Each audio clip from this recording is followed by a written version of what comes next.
One day, he was involved in a traffic accident, and when he woke up, I had been reincarnated as a genius teacher at a magic academy named Chris. But whether it was a trick of the gods or fate, this person had a major flaw. In this world where every living being except monsters can use magic, he was an illegal player, someone completely unable to use magic. There was only one way to avoid being deemed a monster and executed: to fully play the role of a lazy, but secretly talented teacher and keep fooling the gifted students around him. However, maybe he played the role too well. At the beginning of the story we see Valdar Academy, and an announcement is made: Valdar Academy graduation representative, Michael Foxon. Michael Foxon, step forward. Michael Foxon comes forward and addresses everyone, and he says, "Hello, everyone. I'm Michael Foxon, a graduate of the second class of Valdar Academy." Then we see the protagonist of this story. He is sitting on a branch of a tree, and he is saying, "Hard to believe that the guy who used to stumble over simple greetings is standing here now. Well, from here, he just looks like a talking cotton swab or something. But really, no one else has hair that white except Michael. You've grown so much, Michael. Not that I actually taught you anything worthwhile as your homeroom teacher. Truly, there were countless events over those years. It was so hard staying in character beside the protagonist of a fantasy novel. But now I've completed the main quest. Goodbye to 3 years of over-the-top character settings. Now begins my long-awaited slow life." Then Michael Foxon says, "But I owe it all to someone worthy of being called a true mentor, Professor Chris." By the way, the name of the protagonist is Chris Doton. And Michael Foxon has just taken the name of that person, due to which he gets shocked, and he says, "Why is my name coming up?" And Michael Foxon further says, "If I hadn't met you, I wouldn't be who I am today. Thank you for never giving up on me, even when I was weak and pitiful, and for guiding me. I also know you have your reasons for not being able to stay at the academy any longer. So please, give me a chance to repay you. I'll follow you for the rest of my life." Chris Doton is in great shock and says, "No, no, no. You're the protagonist. Your story is just getting started. The whole world is waiting for you. Do you have any idea how many scouts came just to recruit you?" Michael Foxon further says, "And it's not just me. All of us, my classmates, trained by your hand, we've gathered here for one purpose: to follow Chris Doton. We, all 5 of us, pledge our loyalty to Chris Doton." Chris Doton gets stunted and says, "Wait, what is this situation? How did it come to this? I'm just an ordinary, powerless person from another world who can't even cast a single spell. Did I mess up the character settings?" Chris Doton tells about his story and he says, "This all started before I ever became a teacher at Valdar Academy, right after the car accident. That day, as my consciousness faded, something suddenly appeared in front of me. A system window opened in front of him, main quest. The Earth God's wish, a new life. 2. Something. Accept quest? Yes or no?" Chris Doton is looking at the system window in surprise, and he thinks, "What the heck am I seeing? Am I really about to die?" That's what I thought, until I saw that one word. I want to live. There's no way I'm dying here. My life is just getting started. In that moment, I chose to live. Without hesitation, I pressed the button. Yes. Then his eyes open inside the novel. He wakes up in a shock. A lady is standing in front of him, who is happy that Chris Doton has woken up. Chris Doton was surprised to see the things around him, and he thinks, huh? Wait, she can't see the message window?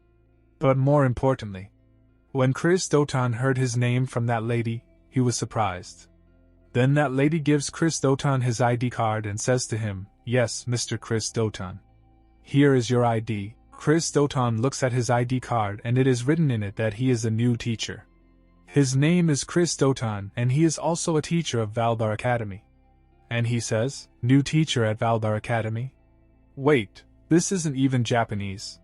Why can I read it? Today was supposed to be your first day. The entrance ceremony has already ended, but since it was a train accident, the Academy will understand." Train accident. Then he says to the lady, "Excuse me, could I borrow a mirror?" Then the system window opens in front of him. Main quest. The Earth Gods wish 1-1, welcome. You have been reincarnated as Chris Doton, a new teacher at Valdar Academy. You will spend the next 3 years completing quests as Chris Doton. Chris Doton thinks, I've been reincarnated. No wonder those cheesy ice sky lines felt natural. And Valdar Academy, that's from the fantasy novel I used to read for fun. The Strongest Demon King Hero, the story of a weak protagonist who awakens as a demon bloodline heir, sweeping aside all enemies with cheat abilities, and ends with world domination and a harem. Classic. But that was a while ago. I don't even remember how many chapters one read. Also, who the heck is Chris Doton? Chris Doton is looking at the system window. A teacher must have disciples. Reach the front gate of Valdar Academy within the time limit. Reward: Map of Valdar Academy, April 1st, remaining time, midnight. Penalty: death. Chris Doton gets a huge shock when he sees the penalty. And he punches the system window and says, penalty: death? I just died, and now you're saying I'll die again if I fail. The lady is shocked as she could not see the system window. Also, she cannot understand Chris Doton's problem, and she says, Mr. Chris, you need rest. Wait, who are you yelling at? Next day, Chris Doton leaves for the academy, and he is mumbling on the way, and he says, I forced her to discharge me early, but I'm still kinda sore. Also, starting out as a new teacher with barely any money sucks. Half my savings vanished at that clinic. So far, all I've figured out is that the currency is gold, and the academy is a half-day's walk from here. Also, who is Chris, really? Still, I've always wanted to try this. Status window open. And Chris Doton starts looking at his status. Fame, 0/shut-in mage, magic, S/human magic crystal, strength, F/good condition, agility, F/like a snail, defense, F/like a wet sheet of paper. Skill, illegal players cannot use skills. Chris Doton gets a little surprised and says, what? 3 Fs and I can't use any skills? Okay, stats are one thing, but I can't use magic? And illegal? Did I reincarnate through a pirated version or something? This is bad. Really bad. In this world setting, the only beings who can't use magic are monsters. And I'm supposed to be a teacher at the continent's top academy? This isn't just bad, it's a death sentence. Maybe I should run away? At this rate, my last words are gonna be, can't use magic, but I swear I'm not a monster. But Chris Doton looks at the remaining time, which is just 23 hours 52 minutes and 48 seconds remaining. And so he says, I get it. I don't have time for this. This is my second chance at life. The one bit of luck. My fame is listed as shut-in mage, and I do have experience. I once got reported in an online game for too realistic role-playing. That just means it was good. So, I'll play this as the mysterious, super powerful mage who never shows her true strength. For 3 years, I will survive by pretending I'm the real deal. Then we see the gate of the Welder Academy. A statue in the form of a monster key is guarding the gate, but he is getting very bored, and he thinks the entrance ceremony was a week ago, so no one's around. Then he feels something dangerous, due to which the stone statue starts sweating. When he looks ahead, he feels a dangerous aura which is coming from our protagonist. And he gets scared and he thinks, who's this guy? What immense magical power. Must be a teacher.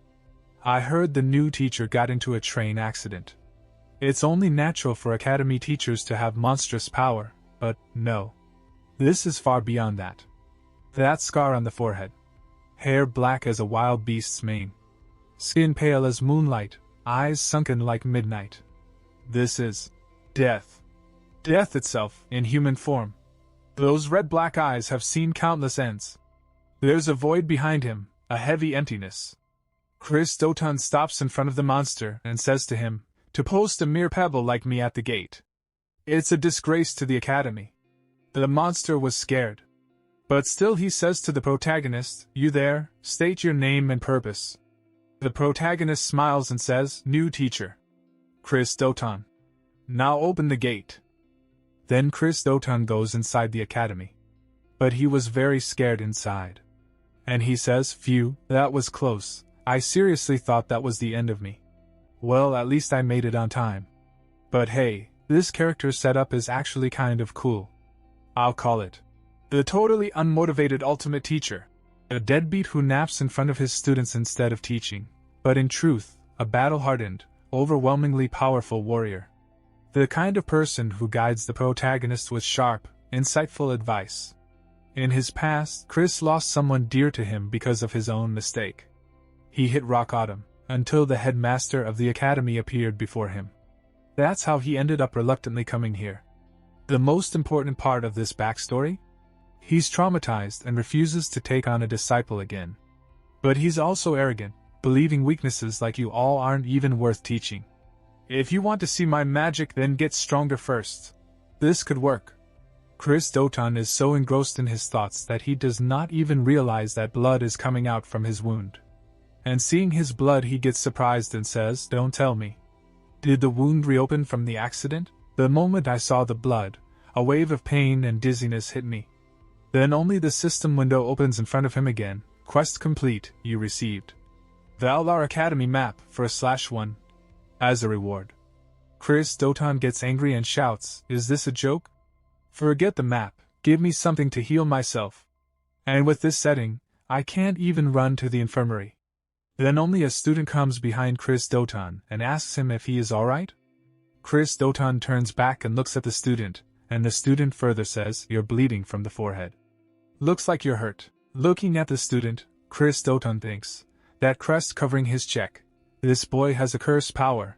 He's the protagonist of this story, Michael Foxon. He hasn't awakened yet, so his hair is still brown.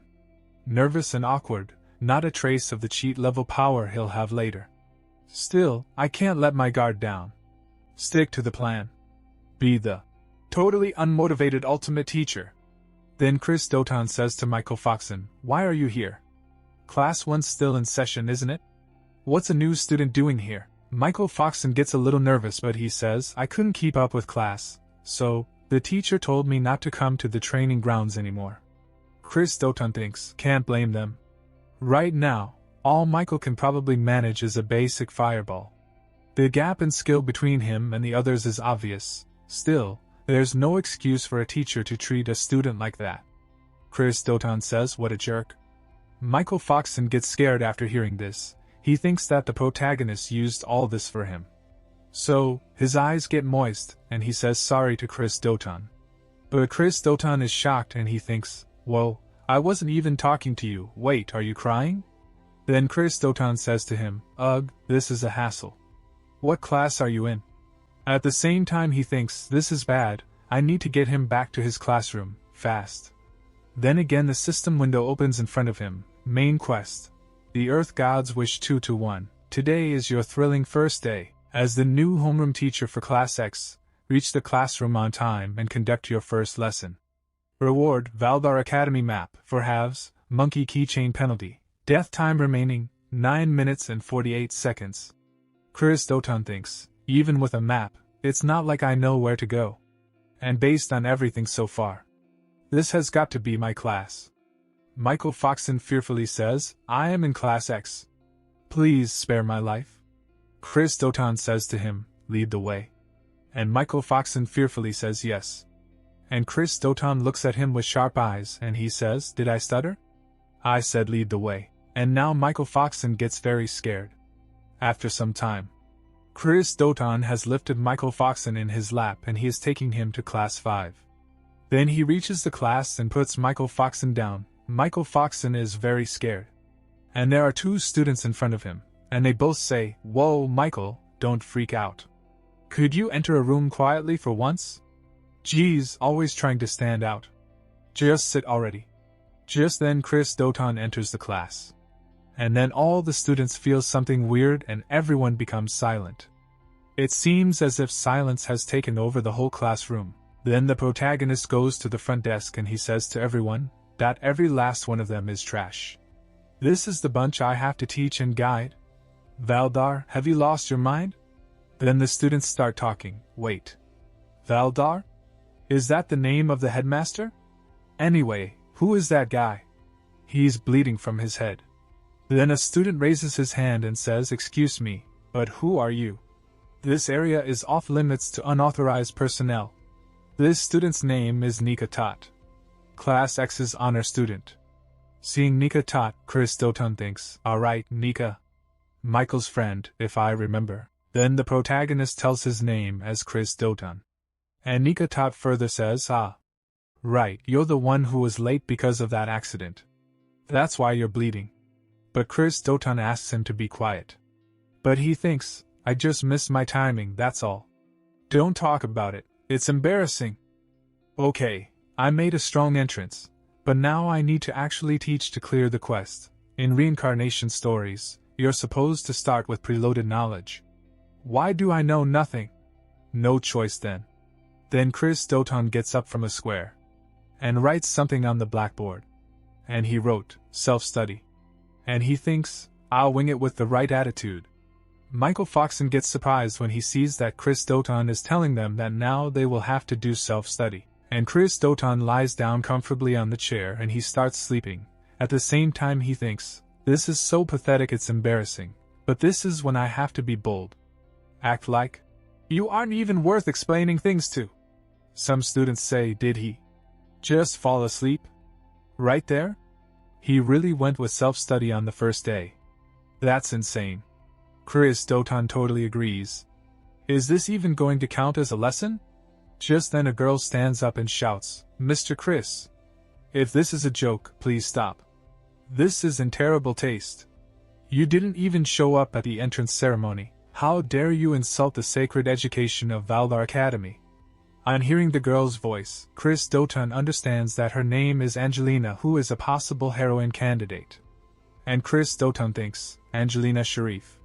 One of the heroine candidates. They called her the Ice Princess, if I recall. And on the surface, she's a duke's daughter. On the surface, anyway. Most of the students here are nobles. Still, I get it. This must be unbearable for her. It might cause problems later, but as Chris right now, this is all I can say. I know about Angelina's tragic past. It stings a little. But, then Chris Doton tells Angelina in a stern voice, if you're unhappy, then leave. And Angelina gets shocked on hearing this. And Chris Doton further says, you didn't hear me? I said if you're not satisfied, then get lost, Angelina Sharif. But Chris Doton thinks, I'm so sorry, Angelina. But Angelina says to Chris Doton, what did you just say? So Chris Doton says, don't make me repeat myself.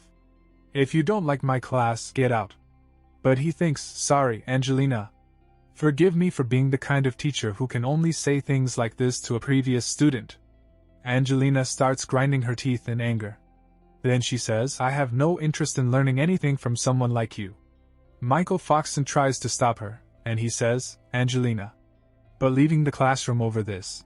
But Angelina says to him, with your ability, I doubt you'd keep up with any lesson anyway, and I don't have time to waste on some worthless teacher. Listening to Angelina's words, many other students also start leaving the classroom. And Chris Doton is watching his students leaving and he thinks, Dad, I figured this would happen. They're all proud nobles, after all. I wonder how many will even stick around in the end. I braced myself for this, but still. If I get fired, what then? All I can do is trust the headmaster to have my back. Then the system window opens, quest cleared. You resend. Map of Valar Academy 2/4. And monkey keychain. As rewards, Chris Doton thinks, for now I survived. Oh? It just happens that only the main characters are left. The protagonist Michael, the honor student Nika, and the potential heroine surrounding the main character. The twin-tailed girl is Dolce. The other girl is Belle, the healing-type support. And one more who's not here yet. I'll introduce her later. Now then. Time to act like a real mentor and say something wise. Chris Doton stands up and says, teach magic half-heartedly and people die. Hearing Chris Doton's words, all the pending students' ears perk up, and they all get shocked, and Chris Doton says, that's why Valdar Academy is a training ground for killers. Give a deadly weapon to someone who can't even control their own mana, and it won't be them who dies, it'll be someone else. Calling it an accident or mistake. That's just sugarcoating reality. Do you have the resolve to bear that responsibility? But all students become quiet. And no one says anything. Then Chris Dotan starts leaving from there. After some time, Chris Dotan comes out of the classroom and stands near a wall. And he starts laughing and he says, I think my lifespan just shortened by 10 years. Creating a character whose life depends on their performance really is a whole other level. I need to adjust to this reality, and fast. Oh, right. That monkey keychain I got as a reward. What is this? Chris Dotan has a small monkey keychain in his hand and Chris Dotan is happy seeing it, and he says, what the heck? It's adorable. I personally love it, but if Chris carries this around, it'll totally ruin the vibe. I wonder if it has any effects? Then suddenly the system window opens in front of him, and it says, Equip item. Monkey! Chin?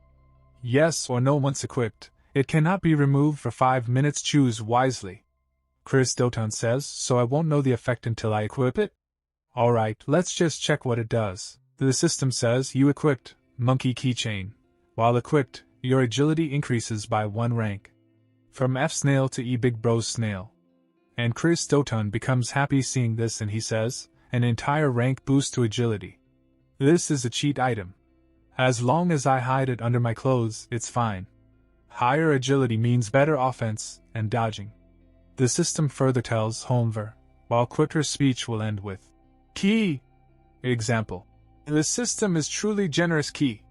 Chris Dotan gets surprised on listening to the system's words. But he controls himself and says, what? Did you just say? Are you implying I'm a monkey? And Chris would never talk like that. A girl is watching all these actions of Chris Dotan from behind, and she gets a bit surprised. Then she takes Chris Dotan's name. And when Chris Dotan turns back and looks, she is standing there. And he asks Chris Dotan, why are you here?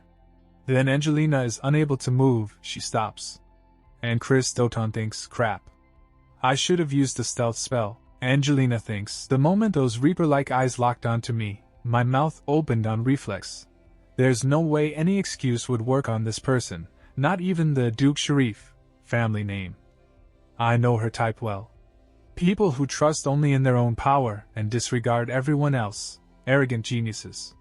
That scornful gaze, I've seen it more than enough to last a lifetime. What now?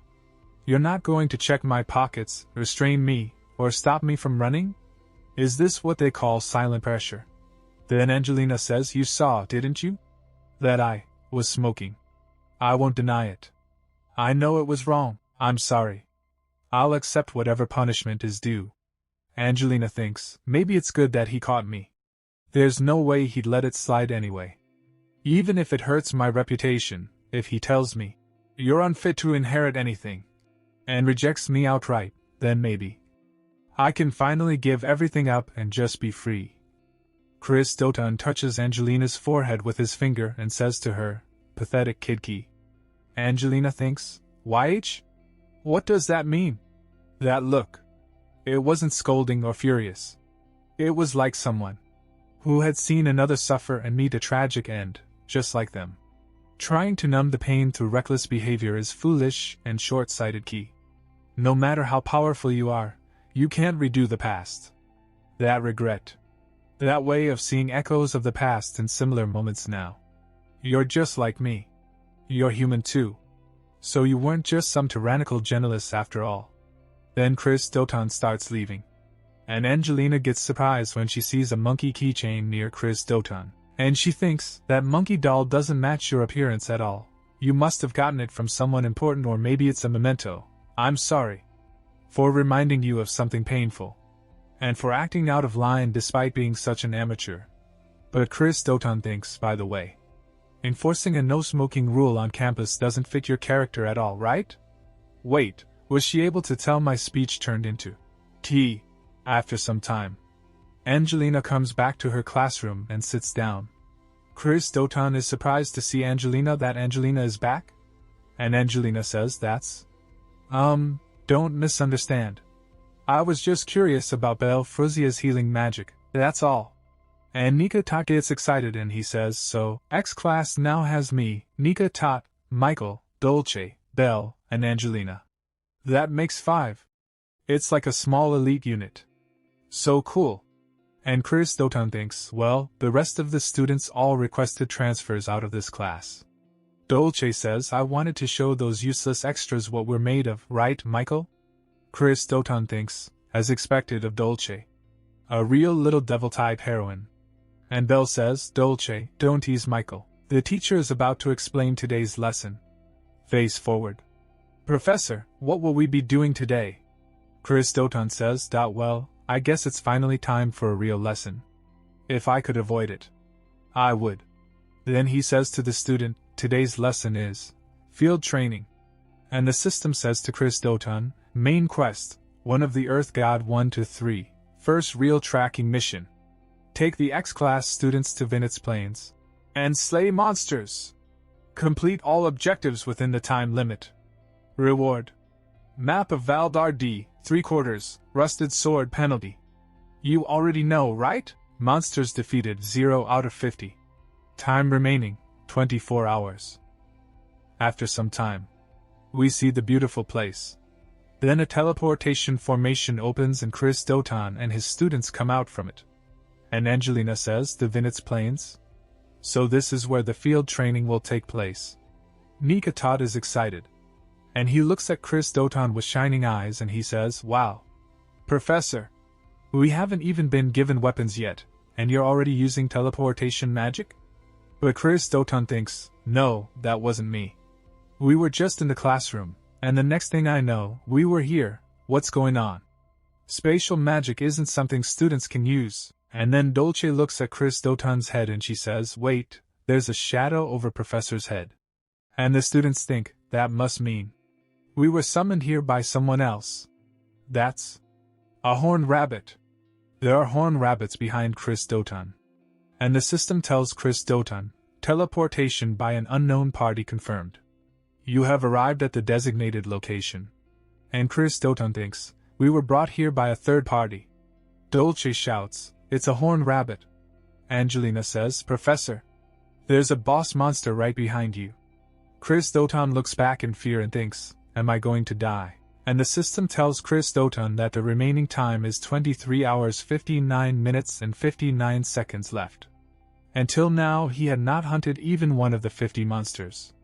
And there are 2 dangerous monsters in front of Chris Doton, as well as the boss monster. And Chris Doton thinks, get a grip. Right now, I'm Chris Doton. What would he do in this situation?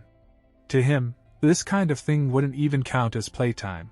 He'd probably use it as a chance to test the students. Then Chris Doton shouts and says to the students, you fools. Have you already forgotten why we're here? Angelina says, what? You can't be serious. You expect us to train in this situation? Do you even know what's behind us? But Nika Todd is excited and says, get it now. Angelina. That must mean Professor will handle the boss himself. We just have to take care of the smaller ones. Chris Doton gets happy and thinks, what a model student. He just saved my character with that perfect interpretation. Dolce says, that's so we're just on minion clean to do? And Angelina looks at Chris Doton with scared eyes but she says, that I understand. You must have a plan. I believe you wouldn't knowingly put us in danger. And Angelina takes out her spear and stands in a fighting posture. And she moves forward and starts attacking the monster. And seeing this, Belle says, leave support to me. If anyone gets hurt, I'll heal you right away. Michael Foxon starts gathering fire in his hands to use his fire magic. Chris Doton is happy to see Michael Foxon's fire magic and he thinks, great job, everyone. As expected of the story's main cast and their companions. This is going smoothly. Slowly, all the students together start killing the monsters and slowly the number of monsters killed is increasing. But then the monster's saliva drops on Chris Doton's shoulder, feeling which Chris Doton is shocked.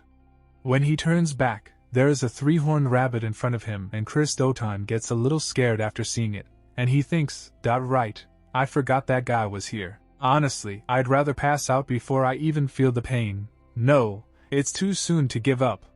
Even if I get eaten, there's still a chance I survive. If I fail this quest, I'll definitely die, so it's smarter to choose the first option instead. Then Michael Foxon sees that Chris Doton has been attacked by Boss Monster and eaten. And seeing this, Michael Foxon gets a big shock and he starts running to save Chris Doton. But he thinks, right before my eyes someone died. Again. Is it because I'm weak? Because I'm a failure? Who can't even defeat a single monster? Is this my fault? Just then Belle goes and stops Chris Doton. And tries to make him understand. But Michael Foxon says, "Let go of me, Belle. Professor's still over there." But Belle says it's already too late. Professor sacrificed himself for us. Monsters that size get sluggish once they're full. But Michael Foxon says, "No. You're wrong. Belle, you're good at healing magic, right? With your power, maybe we can still save him." But Belle says, "I'm sorry, Michael." And Michael Foxon starts remembering his old memories when he had stopped Chris Doton. And he had told him, I know I have no right to say this, but I want to be stronger. I want to be strong enough to take on all responsibility on my own. If I can do that, I'll do whatever it takes. Michael Foxon thinks, he's going to laugh at me again, right? Then Chris Doton smiles and he had told Michael Foxon at that time, "You will become strong, Michael." Michael Foxon remembers all these things and says, "He was the only one who ever said that to me. No one else ever believed in Dolce shouts, let's just fight our way out of here ourselves. It'd be faster than waiting around." And Michael Foxon thinks, "That's why I want to give everything I have today. People like all of you are what it means to be strong. I'm just a burden. I should have been the one eaten instead." Michael Foxon is lost in his own thoughts, and is not listening to Belle's words. Tears are falling from his eyes and he is thinking, it wasn't Professor or Mom who should have died. Then the demon inside him says, "It should have been. You want power, don't you, Michael? Then take my hand.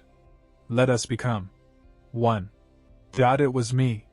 And the demon inside Michael Foxon was about to control Michael Foxon's intellect.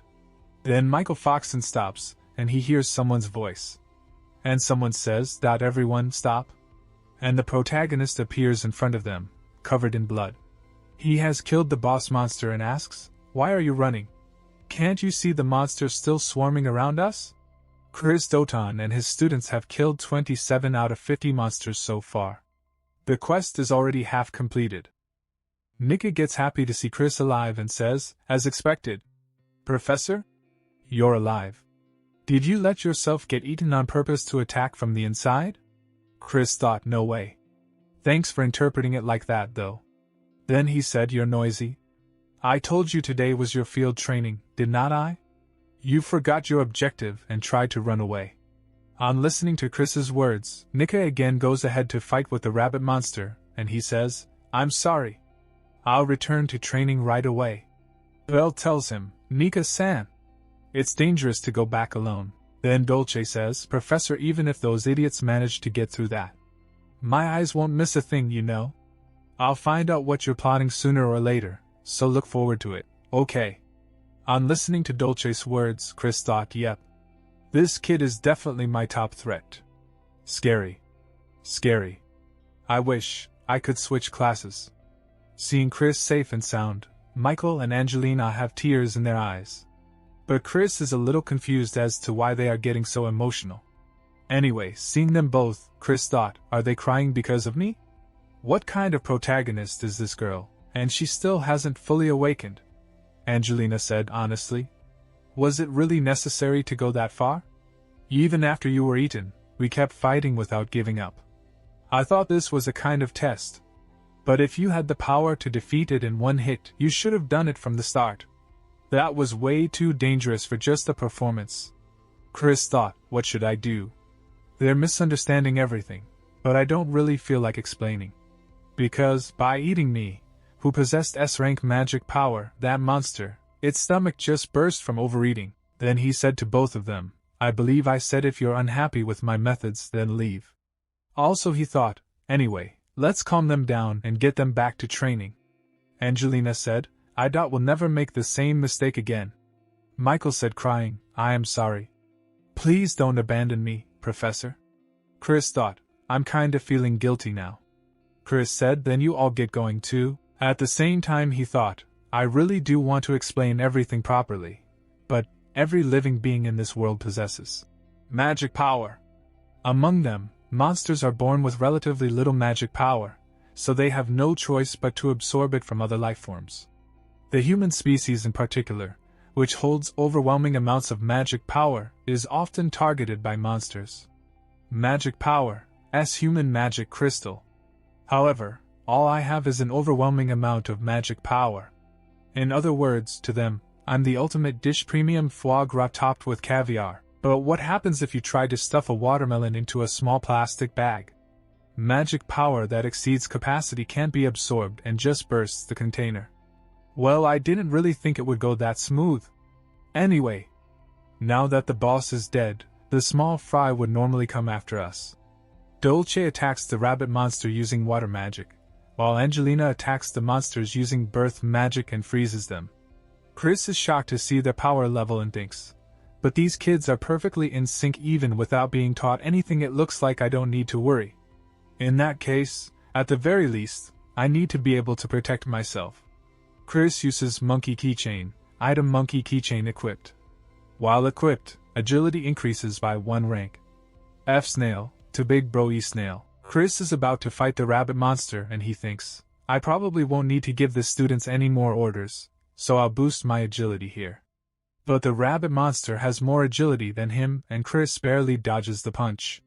But he still gets a little injured and his heart is pounding, and he thinks, hi. If I were still F rank, half my cheek would have been gone. I'm not Ampa Man, you know.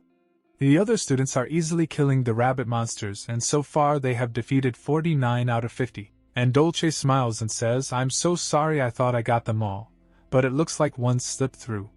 Someone is watching them all from a distance, and he is sitting on top of a dragon, and he says, I can't believe it. I thought it was just a possibility, but it's really Chris, isn't it? Seeing him, Chris thought, who is this guy? He totally looks like he's screaming, I'm the mastermind. With that appearance, wait a second. Could he be the one who teleported us here? The man comes down and says to Chris, where have you been and what have you been doing all this time? How long has it been since I last saw that beautiful face? Do you know how much I've wanted to see you? Chris is a little confused. He thought, wasn't he wearing a hood to hide his identity? And what's his relationship with Chris? That's the look of a maiden in love. Chris tries to remember who is the man standing in front of him. His students are also surprised and they also want to know who that man is. Chris thought, you've got it all wrong, everyone. I seriously have no idea who this guy is. The man says, what's the matter? Aren't you happy to see me? If you're still mad about what happened back then, I'm sorry. Chris thought, what are you talking about? And where did Chris even meet this guy? Ah, no good. I have to pretend to be Chris, for now. Michael calls Chris from behind but Chris does not reply. When Michael sees Chris's serious face, they become a little cautious, and they think that man is dangerous. It's the first time I've seen a professor be so cautious. Michael thought, on top of that, he commands monsters like they're his own children. Could he be the one who unleashed the rampaging horned rabbit? And the man said, I thought someone had killed my precious darlings, but to think it was Chris. Michael thought if it weren't for the professor, I'd have been killed without a word. The man said the master said he wanted to check on the young master's progress. I was thinking about killing one of his friends right in front of him, but I never expected you to show up. Try to see things from my perspective too, okay? Chris's students get scared after hearing the man's words but Chris asks them to remain calm. And the man further says, you're the one who ruined my mission, so why have you been quiet all this time? Well, I guess making excuses wouldn't suit you anyway. Michael thinks, Professor. Despite having such a face full of murderous intent, why do you just accept it without fighting back? Could it be because we're here? You can tell how furious that person is just from their aura alone. It's difficult even for Professor to defeat that person while protecting us. It's frustrating. I'm still nothing but a burden to the Professor. With my current power, I can only manage to finish off monsters that are already near death. Then the man says to Michael, you're just following the Master's orders too, so I won't get in your way. But if you smiled and said, good job, to me, it would lift my spirits. Michael thinks, but that person also seems to care deeply about the Professor. No, but look at Professor's eyes. This is just his selfish form of courtship. The man says, if it's difficult, I'll set things up for you. You've always praised my face for being beautiful, after all. But then Chris summons the sword and points it at the man's neck, because of which the man gets surprised. Michael was nervous because Chris took action and placed the sword on the neck of that stranger. And he tries to understand what just happened. And he thought, what just happened? Where did that sword even come from? There are only a handful of people on the continent who can wield creation magic. But if it's Professor Chris, maybe it's not impossible. Then Chris said to the stranger, what nonsense have you been spouting all this time? Talk in your sleep, you trash. The stranger gets a little nervous, but he says, so you're still holding a grudge about that, huh? Chris smiled, but inside he was nervous, and he thinks that I am saved. It's thanks to the protagonist defeating the 50th one. I can't tell you how much I wish for it in my heart. I was praying that even just one of those lying on the ground would be finished off. A little while ago. Michael was disappointed that his power level is not equal to Chris and that stranger. So he was sad, but he did the right thing by killing a monster. Due to which the task which Chris got from the system, of defeating 50 monsters, was completed. Due to which Chris got a reward from the system, and the system tells him, as a reward, you have obtained Map of Vital Academy, 3/4, and Ancient Sword. Remove the monkey key holder, and equip the rusty sword. And as soon as Chris gets the ancient sword, he asks the system to equip it quickly. And the rusty sword gets equipped. That is why Chris had the rusty sword in his hand, and he placed the sword on the throat of that stranger. And the system tells him about the rusty sword, which can cut through most things. Usable durability, 3/3. Chris says thanks to Michael, and he thought, thanks to him, I somehow managed to protect both my life and my dignity. Well done, Michael. Then the stranger said to Chris, doesn't seem like you're in the mood to talk today, so I'll come back another time. If you ever need help, you can always contact me through the master. But Chris said to him in harsh words, if you don't want your mouth torn open, then disappear already. But he thought, I'm really glad you quietly backed off. Then the stranger goes away from there. After he left, Michael looked at the students, and all the students were scared. Dolce said, man, I seriously couldn't even breathe. I ran out of mana. Michael asked if she is okay, but Chris does not answer him. He tells Angelina, send a messenger to the Angelina Academy. Tell them we need a carriage for our return. Angelina said, understood. In that case, I wish we had called for reinforcements sooner.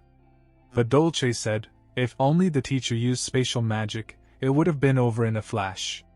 Chris did not answer Dolce's question. Instead, Michael said, Miss Dolce is just tired, and maybe she wants some time to think about things. Hearing Michael's answer, tears came in Chris's eyes, and he thought, I'm really glad you were here today, Michael. Then, all members of Class X returned safely. The next day, Chris is completing his daily routine, but he thought, starting off hard, What kind of life has Chris lived up to now? I thought about it on the way back. That bandaged guy is probably the character named Maria, but there aren't many who can create chimeras or control monsters. There was no visual description of them in the original story, being followed by someone that obviously shady. I can only sense trouble coming. What Chris had thought happens exactly like that. There is a man in front of him, seeing whom Chris is confused. By the way, this character's name is Eugene, who is the homeroom teacher of Class Y. And he said hello to Chris and said, you haven't had lunch yet, right?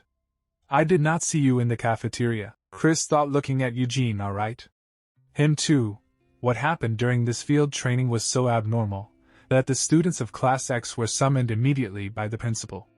However, for some reason, the principal's decision was to reinforce the defense magic circle and to impose a gag order regarding the incident. And also, one person was assigned to monitor me. It's this narrow-eyed teacher. The principal probably realized the person who approached me was part of the Demon Lord's army. And since there's a chance I'm colluding with them, he assigned this guy to watch me, over a decade ago. The Demon King was defeated by the Holy Emperor, and is believed to have vanished from this world. But just like in every fantasy cliché, he's been lurking in the shadows, scheming his resurrection. The protagonist holds himself back and takes revenge on them. That's the premise behind the strongest Demon King hero in this story. I'm in a tricky position, caught between the principal, who's on the Holy Emperor's side, and the Demon Lord's army. If I get on this guy's radar, I'm seriously screwed. Eugene asked Chris, "What do you say? Want to have lunch together?" But Chris said, "You've been babbling nonstop. You're such an eyesore, so disappear already." Eugene said, "I see. Was my voice too loud? Then, how about this volume? I actually get told a lot that I have a nice voice." Seeing Eugene's weird antics, Chris gets very angry inside, but he controls his anger and thinks, "Ha! Is this guy a pervert too? Everyone around me likes this or what?" And Chris said to Eugene in harsh words, "I said shut that mouth of yours." But Eugene laughed at Chris's words and said, "Well, that would be difficult." "Well, that would be but if you were to cover them with your own hands, teacher." Chris said, "Shove your own fist in your mouth." Then Chris gets a new quest by the system. Wish of the Earth God 1-4, building relationships with fellow teachers is also important. Try inviting a fellow teacher to hold a joint class. Rewards 1. Map of Vital Academy for Fourths 2. Rotten Mandragora route, asterisk if you fail, you die. Remaining time, 48 hours. Chris thought, they're not even trying to hide their malice anymore. Do it or die is basically the default now. At this point, I have no choice but to use this guy. He's the homeroom teacher of neighboring Class Y. He has the most students who transferred from Class X. But how am I supposed to bring up something like that while staying in character? It's not like I'm a Tsundere character. No, wait. The quest says to hold a joint class, but it doesn't say we have to become friends. In that case, there's no need to force myself to act nice. Then Chris said to Eugene with a serious face, "Hey you. Because of you, I wasted 5 whole minutes of my time. I'd love to make you pay for that right now, but may my master come to love many more things. If that happened, that child would end up sad." Chris felt a little cringy while saying all this and thought, ugh. Even though I made this backstory myself, it's so painfully cringy. Chris continued and said, "If you want to get close to me that badly, let's have a match. The trash you were teaching and the scum I raised. We'll see who is better." At the same time he thought, of course he wouldn't refuse. The principal ordered him to approach me and to extract information that altered all. Eugene asked, "Do you mean a match between our students?" Chris said, "If I win, don't ever show your face in front of me again." Eugene thought for a while and then said yes. And smilingly said, "You come up with surprisingly fun ideas. Then if I win, will you treat me to a meal?" Chris thought, why is he so obsessed with food? It's such a mystery. Then he said, "There's no chance you'll win?" Eugene said, "Well, fine. It sounds fun. So, when should we do it?" Then Chris says, "Tomorrow afternoon." Eugene said, "Got it. Then see you tomorrow." Chris turns back and starts leaving, but he thinks, the outcome doesn't matter. As long as we can hold a joint class, that's enough. But honestly, with all the nerdy characters in Class X, I don't really think we'll lose. And someone was secretly listening to their conversation. And we see that it is Nika. And Nika has completely heard their conversation and he says, "Teacher, are you having us compete against another class because you believe in us?" The entire academy was buzzing. Whispers turned to shouts in the hallways. "Have you heard the news? Class X and Class Y are going head-to-head. Let's go check it out." Wait, wasn't Class X the one where half the students tried to quit on the first day? Yeah. Just making eye contact with their teacher is terrifying. But then came the real piece of gossip, one that sent shockwaves through the student body. And the best part? It's not just about bragging rights. Professor Eugene's date is on the line. Meanwhile, Nika Tot burst into his classroom like a whirlwind, flinging the door open with a dramatic crash. "Everyone! Are you all here already?" Inside, his 4 closest classmates looked up in surprise.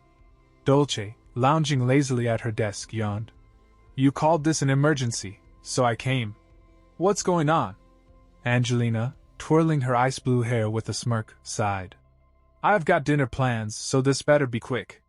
Nika grinned. "I'm sure you've already heard, we're going up against Class Y." Angelina shrugged. "Yeah, Teacher said she'd explain it again, but there's gotta be more to it than that, right? Nika leaned in, voice lowering conspiratorially. Bet you didn't hear this part. If we lose, Professor Eugene gets to go on a date. The room fell silent. Wide eyes. Jaws dropped. Wait, what? Dolce choked. Angelina laughed in disbelief. Haha, wait, are you serious? You sure you didn't mishear or just imagined it? Nika crossed his arms, puffing out his chest. I'm a tot. And tots don't lie. I overheard them myself. They were talking about it.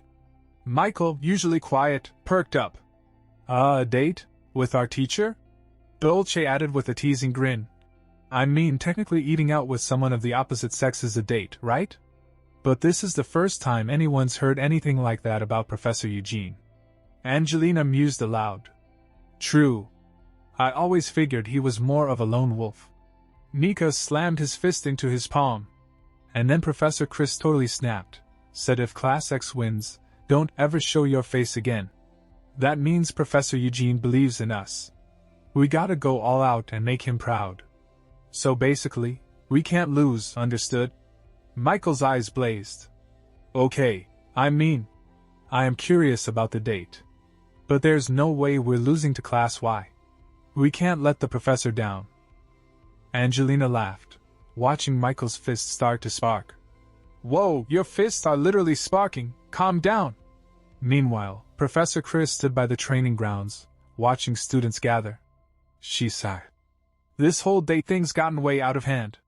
Across from her, Professor Eugene approached with his usual unreadable expression. Chris eyed the difference between their classes. Just look at that numbers gap. There's no way this is balanced. Eugene spoke first. Are you familiar with the match format? One-on-one duels. First team to 3 wins takes it. Chris scoffed. Humph, what a hassle. Wouldn't it be faster to just let them all brawl at once? Eugene shook his head. It's too early to teach them team battles. Chris raised a brow. Oh? My students already pulled off combo attacks without blinking. That main character buff is ridiculous. Now then, choose your first fighter. Chris didn't hesitate. No need to overthink it. I've trained them well. Just level up and smash them down with brute force. Nika taught. Nika saluted, grinning ear to ear. Yes, sir. I'll return with victory in hand. Victory or death. Chris deadpanned. You don't have to go that far, it's just a match. At the arena, the referee raised a hand. First match, Nika taught versus Serena Gale. Whoever hits 0 first loses. Match ends immediately at that point. Fighters, take your positions. 3, 2, 1. Begin. Irina lunged in first, blade flashing. Nika inhaled deeply, and in a flash, his sword lashed out in a clean arc clang. Irina's sword flew from her hands and she skidded back, dropping to a knee. The crowd gasped. Referee. Class X's Nika taught wins the first round. Nika jogged over to Irina, offering his hand. You okay? Here, I'll help you up. She gritted her teeth but smiled. I'll win next time. Chris's eyes widened. What the? Why isn't anyone else shocked? She overheard the other teachers chatting. Not bad. Well, it is the tots. I'd expect no less. Chris nearly choked. Wait, what? That's tank-level damage, from a support class? Michael, off to the side, beamed.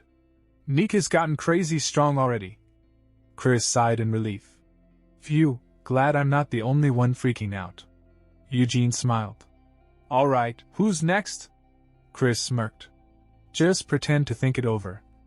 I already know who. Angelina. Angelina snapped to attention. Understood. I'll easily claim another win. Chris planned ahead. We'll wrap this up cleanly. The Twin-Tails girl will finish it. No need to send in the healers or newbies. Michael looked at Chris with puppy dog eyes. Please, give me a chance. Dolce giggled, catching on. Why is he staring at me like that?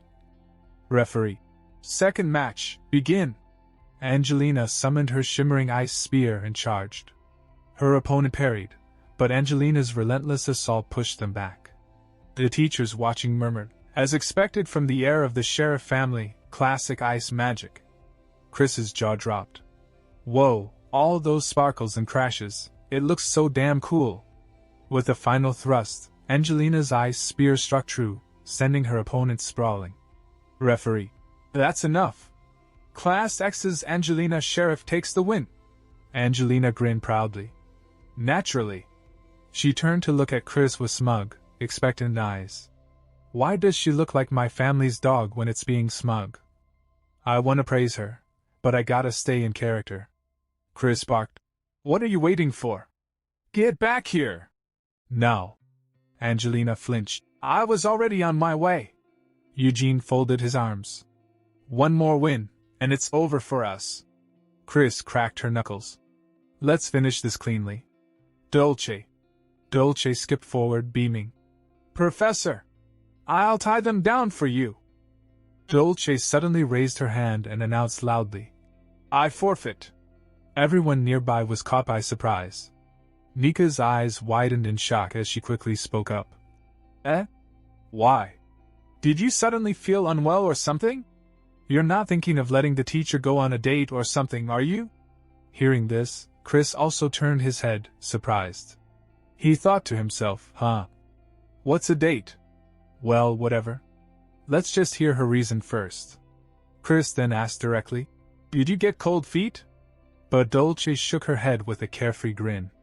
Nah, it's not like that. I just thought it would be unfair. I mean, it's against the rules for me to participate in a one-on-one match, right? Chris furrowed his brow slightly, his mind spinning. Well, that's certainly true, he admitted internally. This kid has an invisible sixth member of the protagonist's party. After all, she has her twin sister with her. However, that fact was supposed to remain an absolute secret. Due to various complicated circumstances, no one else was supposed to know about Dolce's twin. What are you planning? Chris wondered warily. Dolce then turned toward Michael with a bright, teasing smile and said, So win in my place, okay. Michael. Chris sighed inwardly. As I thought, she's trying to score points. She probably thinks she's giving the protagonist a chance to shine. Well, it's not a problem to lose once or so. He then called out to Michael. Michael! Are you prepared? Michael clenched his fists tightly, his expression full of determination. Yes. I'll give it my all and definitely secure victory. Well, it's just a match between students, Chris thought, somewhat reassured. It should be fine. Now, the match officially began. Michael stepped into the arena. Standing in front of him was a menacing-looking student with a cruel smirk on his face. The academy bully. The bully sneered. Hey, Michael, you cursed, disgusting commoner. You should be grateful that I'm your opponent. The moment Chris saw that student's face, his eyes widened in horror as a cold sweat ran down his back. Oh no. I forgot. There are mob characters who bully the protagonist. The bully stepped forward, provoking further. Hey, don't just stand there silent. Say something, will ya? But Michael remained silent, his face stiff, unable to respond. Chris clenched his fists. It can't be helped that there are characters who provoke the protagonist in this setting. But now is not the time. The bully, sensing Michael's hesitation, grinned maliciously and delivered a cruel, unforgivable blow. How does it feel to come to the academy after killing your mother, you piece of trash? Michael's entire body tensed, his expression twisted in pain and anger. A sharp headache struck him. Don't say that, he managed through gritted teeth. Chris's nerves were on edge. It wasn't just his magic power that increased after that incomplete awakening the other day. That was something different from an awakening. A concerned teacher nearby leaned in and asked, What's wrong? Are you okay, kid? Michael gritted his teeth harder, glaring at the bully. No good. Quickly run away, he warned in a strained voice. Seeing Michael's condition rapidly deteriorating, Chris's heart pounded. That's a sign of going berserk. But the foolish bully ignored him and scoffed. Huh? What are you saying? Just stay still. I'll take you down in one hit. Chris could feel his nerves fraying. This is bad. Now's not the time to worry about character roles. Without hesitation, he shouted loudly to the entire arena. Match cancelled! But it was too late. A dark, ominous energy began pouring out of Michael's body, surrounding him like a thick, malevolent fog. The evil aura grew thicker and thicker, crackling in the air. Teachers and students alike stared in horror. Chris's face went pale as fear gripped him. It's over. He's completely turned into a monster now. The sinister, demonic presence around Michael intensified. His face twisted, his real, monstrous side, hidden beneath his usual gentle appearance, was now visible to all. A collective scream echoed across the arena. Monster! Monster! The students panicked and began shouting in terror. The bully who had mocked him earlier was now trembling in fear, his voice quivering as he pleaded. Please! Help me! Somebody! Michael's monstrous form slowly stepped forward toward the bully, his eyes glowing with hatred. At that moment, a familiar ding sound echoed in Chris's mind as a system notification appeared before his eyes. Quest difficulty may change depending on the situation. Please successfully complete the class as a teacher. Chris gritted his teeth in frustration. Every single time, they push unreasonable demands on me. They want me to stop the protagonist's rampage, with my own hands. He knew he had no other choice. Without wasting a moment, he quickly moved toward Michael. The students watching gasped in shock.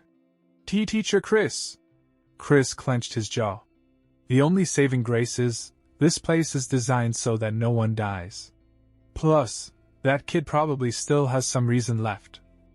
But before he could reach Michael, Eugene, another teacher, quickly appeared beside him. Eugene summoned magical chains and tried to bind Michael in place.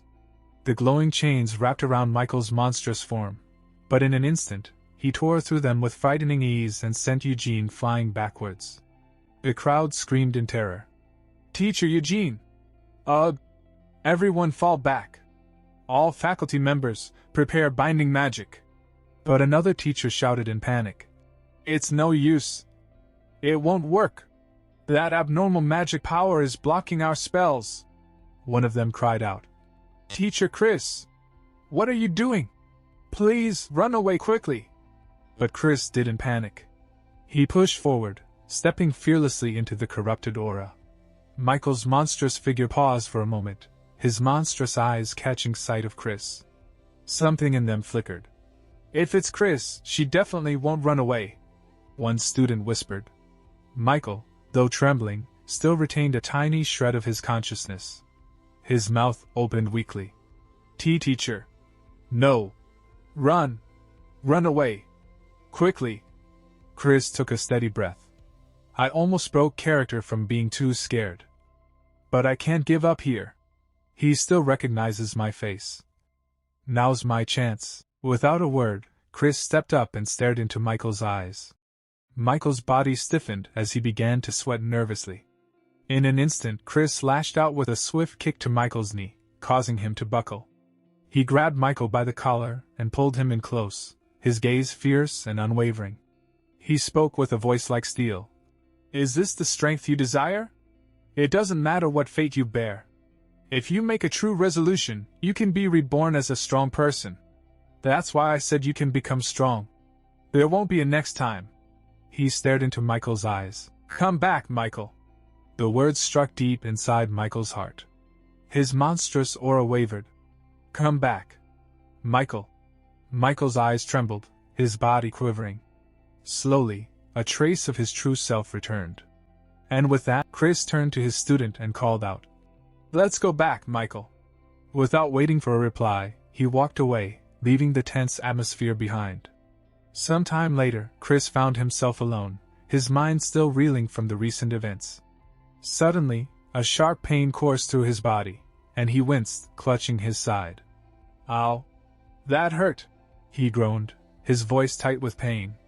I'm gonna die! That's totally right? Just then, a familiar chime sounded, and a translucent system window shimmered into existence before him. Quest completed. You received the Dalyu Academy map for 4th Rotten Mandragora route. The map has been updated. Location detection feature unlocked. Rotten Mandragora root. Consumable. Effect. Recovery speed increased by 200%. Side effect? Wish of the Earth God. You've completed all of Chapter 1 of the quest. Chris sighed deeply, muttering to himself. I left those students behind, and that creepy slit-eyed guy too. But I guess I did get some rewards out of it. The Vidalia Academy map, and now I've unlocked location detection. He paused, furrowing his brow. Still, I'm worried about Michael, but... He crouched down near a doorway and cautiously peeked inside a dimly lit room. His heartbeat quickened, but he forced a casual expression onto his face, masking his concern with a thin veil of indifference. It doesn't really fit my character to get involved, he thought. Let's just say it's because I have trauma from losing a student. As he steeled himself to leave, a calm voice echoed from inside the room, startling him. I knew you'd come, the voice said warmly. You really are a kind person. Please come in. Chris's eyes widened, recognizing the voice. He stepped inside, where Eugene awaited him with a faint smile. That was a reckless move, Chris scolded, his voice sharp, though not entirely devoid of concern. Eugene let out a short laugh. Ah, so you noticed? He replied, a glimmer of amusement in his eyes. Chris's gaze narrowed as a memory surfaced. Come to think of it, when he jumped in earlier, he didn't cast any defensive magic, did he? Did he really go in with just his body? Is he seriously that dumb? Eugene, as if sensing his thoughts, shrugged nonchalantly. I was confident I wouldn't die, and if it let me earn a favor from you, it was a small price to pay. So, about our bet. Eugene continued, his grin widening. Technically, Class X has more wins.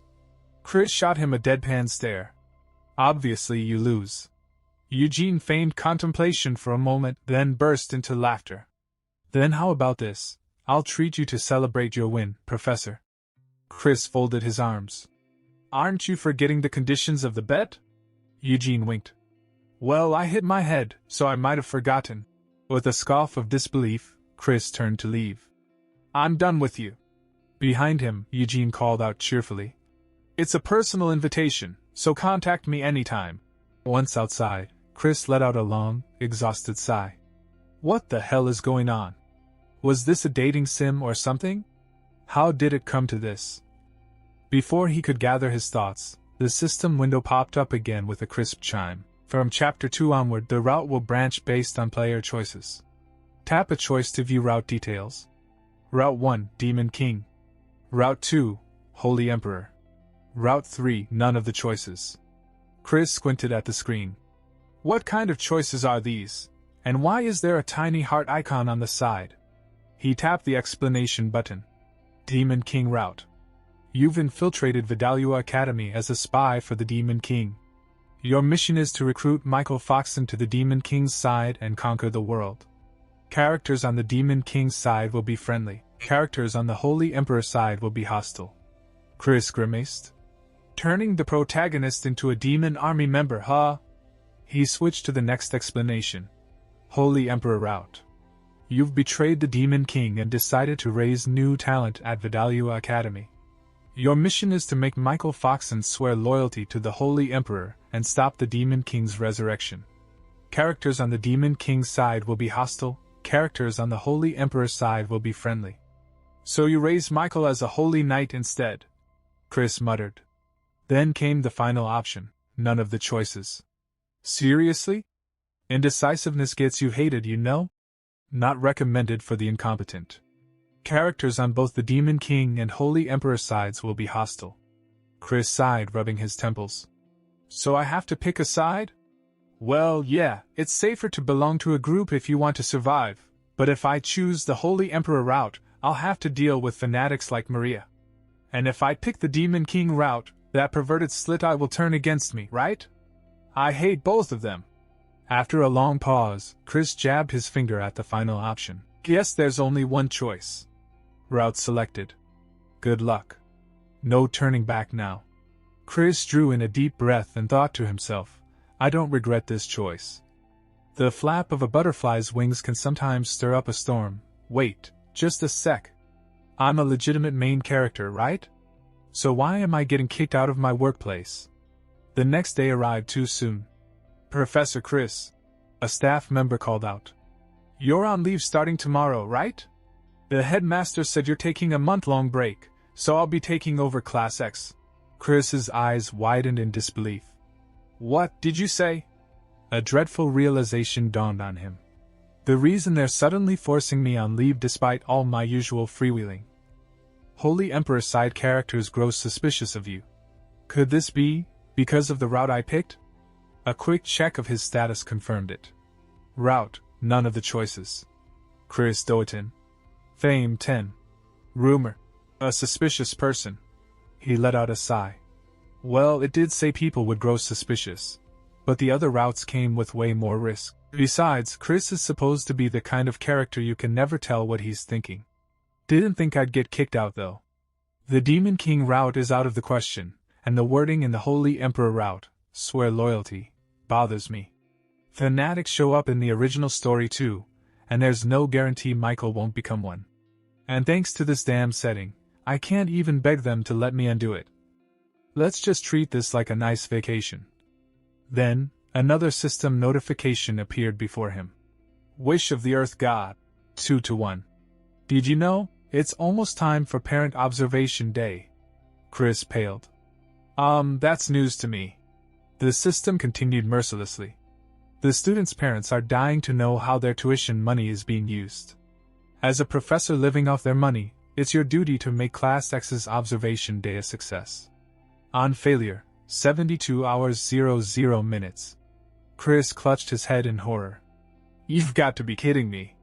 Elementary school? I mean, can I even teach a class that's presentable? No, more importantly, right now I'm... He stared blankly ahead. Becoming an NET. A determined look crossed his face. This isn't the time to be calling it a vacation. I will return to work within 72 hours. For the sake of my survival. A while later, Chris's students were all seated in their classroom. Michael, surprised, turned to Bella and asked, Master's on leave? Bella nodded and replied, Yes, it seems a temporary master will be assigned for now. I don't know the reason though. Dolce scoffed. He probably got fed up and bailed. Honestly, he was never the kind to be tied down by teaching. I bet he just got sick of us. Angelina glared at her and scolded. Stop it. It's cowardly to badmouth someone when they're not here. Michael grinned. Saying that with a face like yours isn't very convincing, princess. Angelina's eyes welled up, on the verge of tears. What's wrong with my face? She snapped. Bella tried to ease the tension. Maybe he just needed some rest, or perhaps something unavoidable happened. At that, Nika suddenly stood up. That's right. Master took responsibility for the recent incident. As soon as Nika blurted it out, Bella smacked him on the shoulder, forcing him back into his seat. Both Angelina and Bella then glanced toward Michael, who was unnervingly quiet. His expression was heavy, and it was clear something was weighing on his mind. I knew my rampage made the master get summoned all over the place, but I thought it was all resolved with the principal's sealed order. Did the master take responsibility in my place?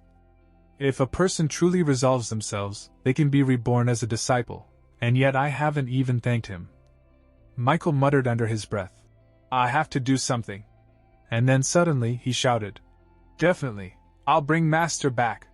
Meanwhile, Nika came sprinting down a hallway, throwing open the door to a teacher's room. Temporary Master! It's urgent! Please convey my message to the principal, the teacher sighed. Sanai-kun? How many times have I told you, my name is... There's no time for that. Nika interrupted. Michael's about to lose control. The teacher pressed a hand to her forehead, muttering to herself, how many times has it been now? I only took this job because all the students here come from influential families. But they never listen to anything I say. How long is this ridiculous farce going to continue? She spoke aloud. Another rampage, huh? Fine, let's go. Back in Class X. As they arrived, the teacher wordlessly stared at Michael, who immediately launched into exaggerated acting. Something inside me is about to explode. Dolce, helping with the theatrics, tugged at Michael's clothes and muttered, "That's not nearly dramatic enough. Put some real passion into it. Come on, strip off those clothes too." Bella, joining in, reassured them. "Don't worry, I'll heal any injuries." The teacher watched their antics and thought grimly, "What terrible actors." Finally, she said flatly, "Michael, if a student starts going out of control, a spell triggers an alert to the faculty. By the way, there's been 0 alerts so far. So no problem, right?"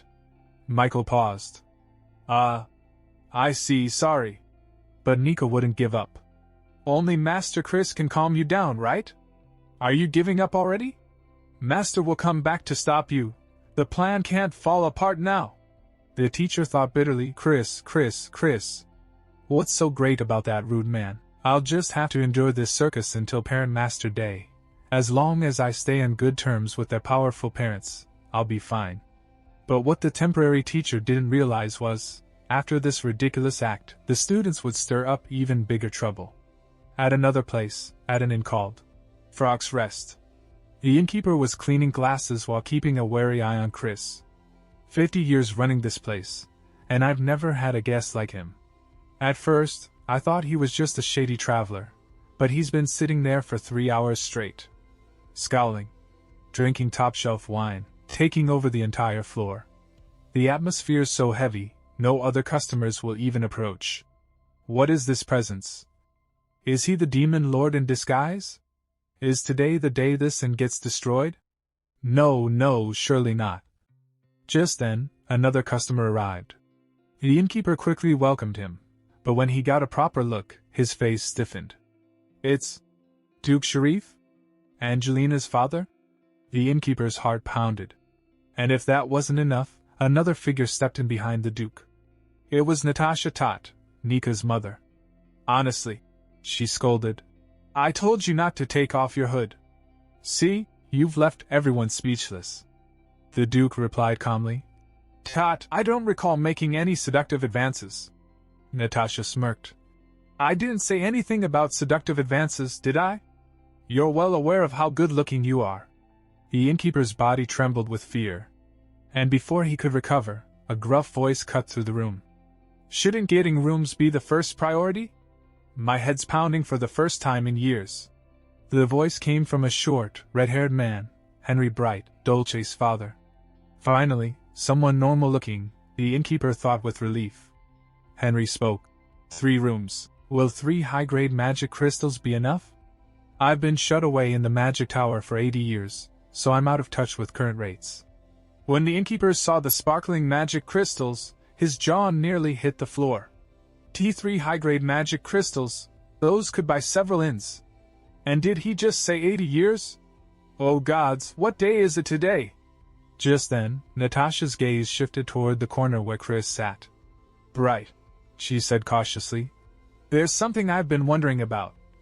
She stepped forward, unsheathing her sword and pressing it to Chris's neck. "Your killing intent has been leaking since earlier. Do you have business with us?" The innkeeper nearly fainted from fear, and the other's attention snapped toward Chris.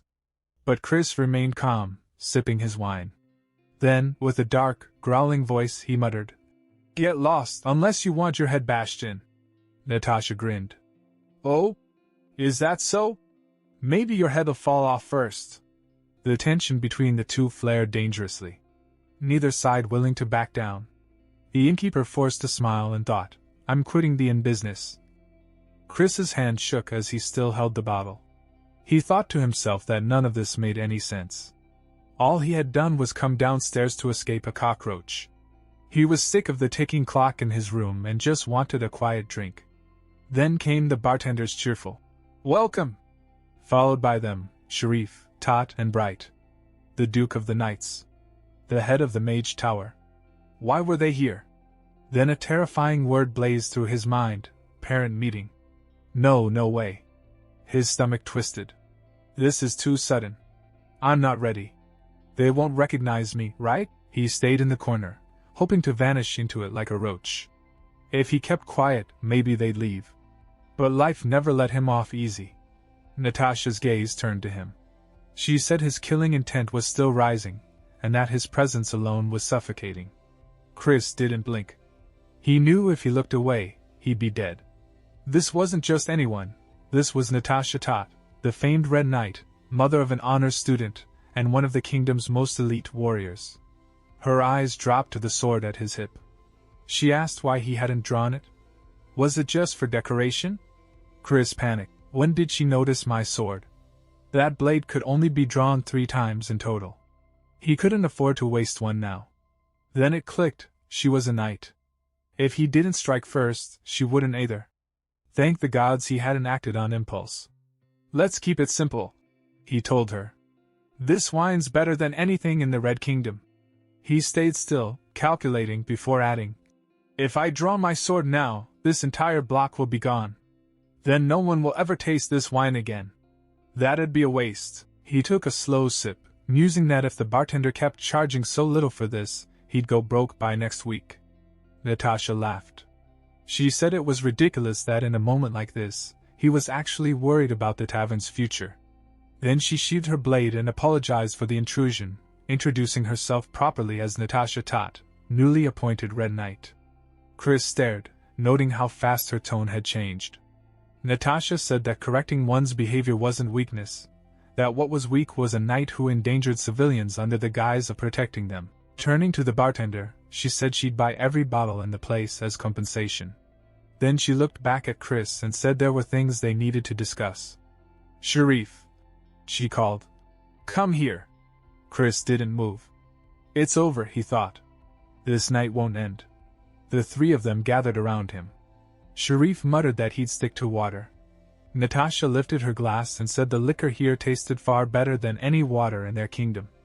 As night fell, Chris stared into the bottom of his glass and silently begged, "Someone, please save me." Later, he lay sprawled in bed, feeling half dead. He sat up slowly, holding his head, fighting off nausea. Somehow, he had survived the night. Just as he was about to slip back to his room, Natasha stopped him. She said she knew he planned to return to the academy and told him to pack. They were leaving together. They had to move fast, she explained. It was all thanks to Duke Sharif, who, as it turned out, suffered from a devastating case of social anxiety. He had insisted on arriving before everyone else.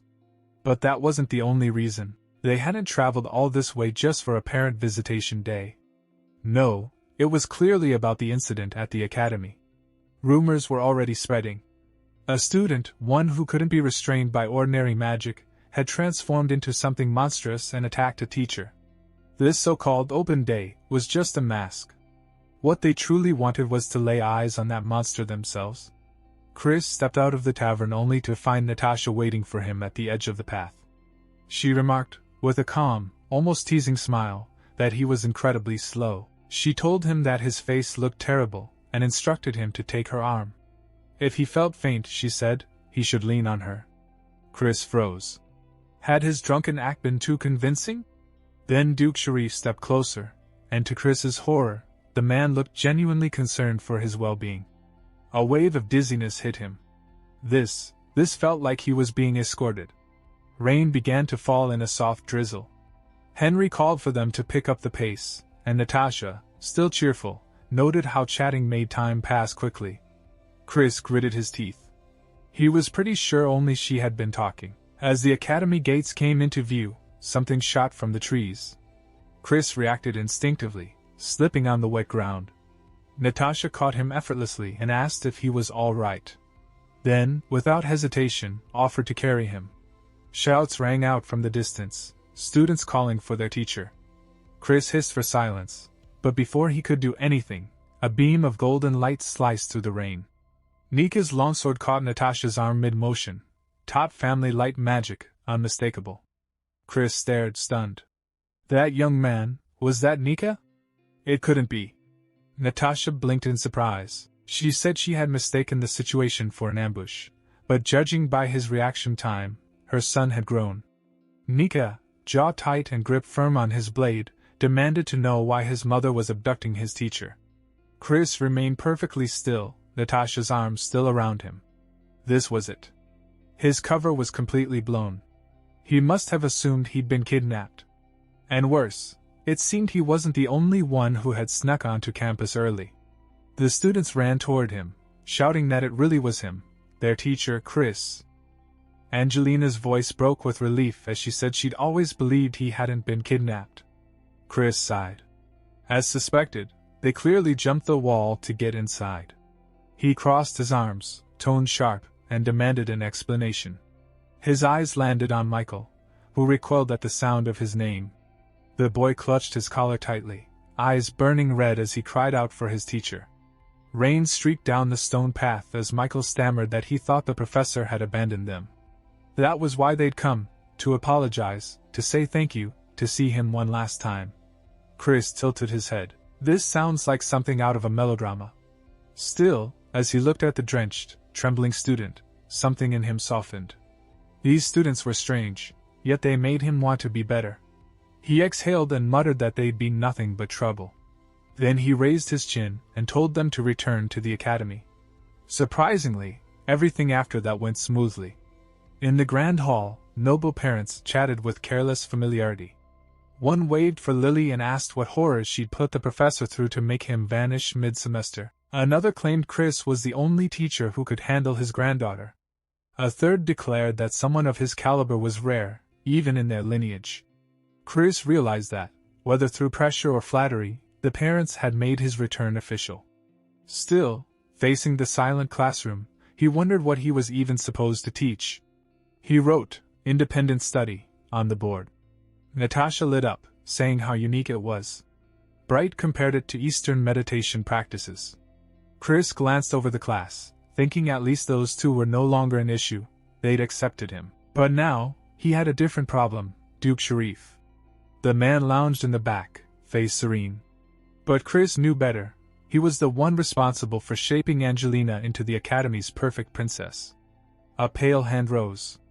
Angelina asked if she could go to the bathroom. Chris nodded. She stood and immediately wobbled, hand flying to her mouth. Michael reached out to steady her. Duke Sharif narrowed his eyes and remarked that this was unusual. His Angelina didn't act like this. Chris shot up, muttering her name under his breath. She's taking it hard, maybe sneaking off to smoke again. He sighed and followed. Natasha called out, asking where he was going and if he was abandoning the guests. Chris replied curtly that class was over. There was nothing more to see. The doors closed behind the noble visitors. One muttered it was a letdown. Duke Sharif stood silent, while Bright simply said they should get a drink. Chris reached an ornate door. Muffled sounds leaked through, choked gasps and low groans. He paused, thinking that Angelina must have wanted privacy this badly just to hide herself here. Then a red light blinked on the wall. Dang! A translucent screen appeared, announcing the quest's completion and prompting him to choose a reward. Options scrolled: Frozen Warrior's Shield, Succubus Joy, Ultra-Popular Man's Cloak. Chris stared. These rewards are getting weirder. He picked whatever fit his character best and dismissed the screen. Right now, none of it mattered. He entered the room. Angelina crouched beside a desk, shoulders shaking, eyes wet with tears. Chris called her real name, Andante Sharif. Shocked, she looked up, stammering. Her voice broke as she wondered how he knew that name. Chris's expression hardened. So it was true. The novel's version of the truth filled his mind. Angelina was actually Andante, a boy whose development had been magically halted to impersonate his gifted younger sister after she disappeared. Chosen for his resemblance, and trained through cruelty and brainwashing, Andante had become the perfect Angelina. In the novel, the revelation shattered the fandom. He remembered the outrage in the comment threads. One user screaming the author had gone insane, another quitting, and a third grinning that secrets made characters even better. Andante Sharif, an illegitimate child of mediocre power, had been overlooked in favor of his sister. When she vanished, the Duke didn't search for her, he created her. Magic suppressed Andante's growth, and the trauma left deep scars. According to the story, he developed severe OCD and lived in constant pain. Andante sniffled and begged, saying that if her father found out, Chris would disappear like the others. Chris remembered with grim clarity that everyone who learned the truth about Andante was silenced by Duke Sharif. He straightened. It's always the same with people like them, he said. Do I look like someone you can mess with? He grinned slightly, already forming a plan. The Sharifs were one of the few families who remained neutral, either siding with the Demon King nor the Holy Emperor. That aligned perfectly with his own position. But if he wanted to survive, he needed insurance. He looked at Andante and said the name firmly and clearly. Andante flinched and begged him to call her Angelina. Chris overrode her gently but firmly. He said that Andante would lead Class 10 to victory in the school tournament. That was the deal. Getting them indebted to him would be the fastest way to win. He had read the novel. He knew how to use that knowledge. In return, he promised to find the missing sister. Andante gasped. Chris added that, of course, he'd also free the princess trapped inside this charade. A chime rang out. A panel materialized in the air. Main quest, Earth Gods Request 2-2. Objective, lead Class 10 to victory in the Academy Tournament. Reward, 1 lucky chance. Failure, death. Time remaining, 14 days. Chris narrowed his eyes. It was time to win the prize from the Academy's internal championship, the first semester tournament. Traditionally, each grade competed separately. The Eye of Flame, embedded with a single red magic crystal, was the symbol of victory. Chris's gaze hardened. That crystal, he needed it to find the real Angelina. Winning should have been simple, but there was a problem. Turning to his class, he reminded them that everyone already knew the first semester exam was a tournament. Then, slamming both palms on the desk, he announced in disbelief that this time, all grades would be competing together. If it were easy, he said flatly, it wouldn't be a real challenge. He remembered the promise he made to Duke Sharif during the parent meeting. If they win the elimination matches, I'll find Angelina for you. But there had been a condition. The Duke had to free Andante. He could still recall the Duke's doubt, "Can I trust you?" His own reply echoed in his mind, "I never make promises I don't intend to keep." Outwardly, Chris was calm. Inwardly, that calm had already shattered. He had assumed they'd only face opponents from their own year. That assumption was gone now. Na spoke up honestly, saying that while he had some skill, defeating upperclassmen was unrealistic. Michael, however, clenched his fists and declared that they would give everything, if it meant fulfilling their teacher's wish. Chris's voice was resolute. There's no turning back. Angelina followed with equal resolve. Then we win. There's no other choice. From a distance, Chris watched in silence. He could see how desperate Andante was, pushing himself because of what was at stake. Yet one question haunted him. Could he really turn these students into champions in such little time? He frowned. Something felt wrong. Around this time, Dolce should have been her usual annoying self, but she'd been silent. Nika noticed too and called out to her, asking her to calm Angelina down. When no response came, he asked if she was feeling unwell. Then Dolce finally spoke. Her voice trembled as she said that every year, around this season, a ghost appeared at the academy. Nika furrowed his brow. What are you talking about? Dolce continued, saying there were stories of students who had died during past tournaments. Chris's expression darkened. Damn it. If Dolce was talking about ghosts, that could only mean one thing. The twins were in danger. The sky turned gray and heavy. Days later, the training field stood drenched in rain, statues cold and silent beneath the storm. Nika collapsed to his knees, gasping for breath. I can't. I need a break. Angelina's voice was sharp and frozen. You haven't even reached 1,000 repetitions. Belle groaned. This training's insane, and Dolce hasn't even shown up for days. Get up. Angelina ordered, her tone crisp and commanding. Dolce's absence has nothing to do with your effort. Chris stood off to the side, brows furrowed. Dolce missing training? That didn't sit right. They needed a full team of 7 for the tournament. He couldn't afford any gaps. He tapped his fingers against the window frame, calculating how few members remained. If something had happened to the twins, this could break them. He recalled seeing the younger twin near the inner courtyard recently, wondering, as if searching for something. Rain fell hard over the stones. A fragile voice called out into the downpour. Dolce stood beneath a tree, hair-soaked, body trembling. Her voice cracked as she whispered into the storm. Gabbana, where are you? Then louder sobbing. Gabbana! From the shadows, Chris watched silently, his gaze sharpening. So, the rumors were true. Gabbana Arclight, Dolce's twin sister, hadn't simply disappeared. She had vanished without a trace. The Arclight twins, two of the most promising mages of their generation. Gabbana, the elder, had been declared dead 5 years ago. But Chris could see now that her soul had never truly departed. She'd stayed by Dolce's side ever since. Rain merged with Dolce's tears as she stood alone in the courtyard. Her voice was fading. Where did you go? The storm swallowed her words, but the despair behind them lingered. Chris narrowed his eyes. Most of his students carried wounds they never spoke of, ghosts from their pasts. He knew he'd have to face those ghosts one by one. He stepped forward, gripping Dolce's arm without hesitation. His voice was cold, stripped of sympathy. Explain. Dolce looked up, face streaked with tears and rain. A fragile smile curved her lips. Didn't think you'd skip training to find me. I didn't know you cared. Chris's expression didn't change. Don't get the wrong idea. This isn't about you. She sank to her knees, rain running down her cheeks like melted sorrow. If not me, then what? His next words stunned her. Where did you lose Gabbana's soul stone? Dolce's eyes widened, then softened into a small, rueful smile.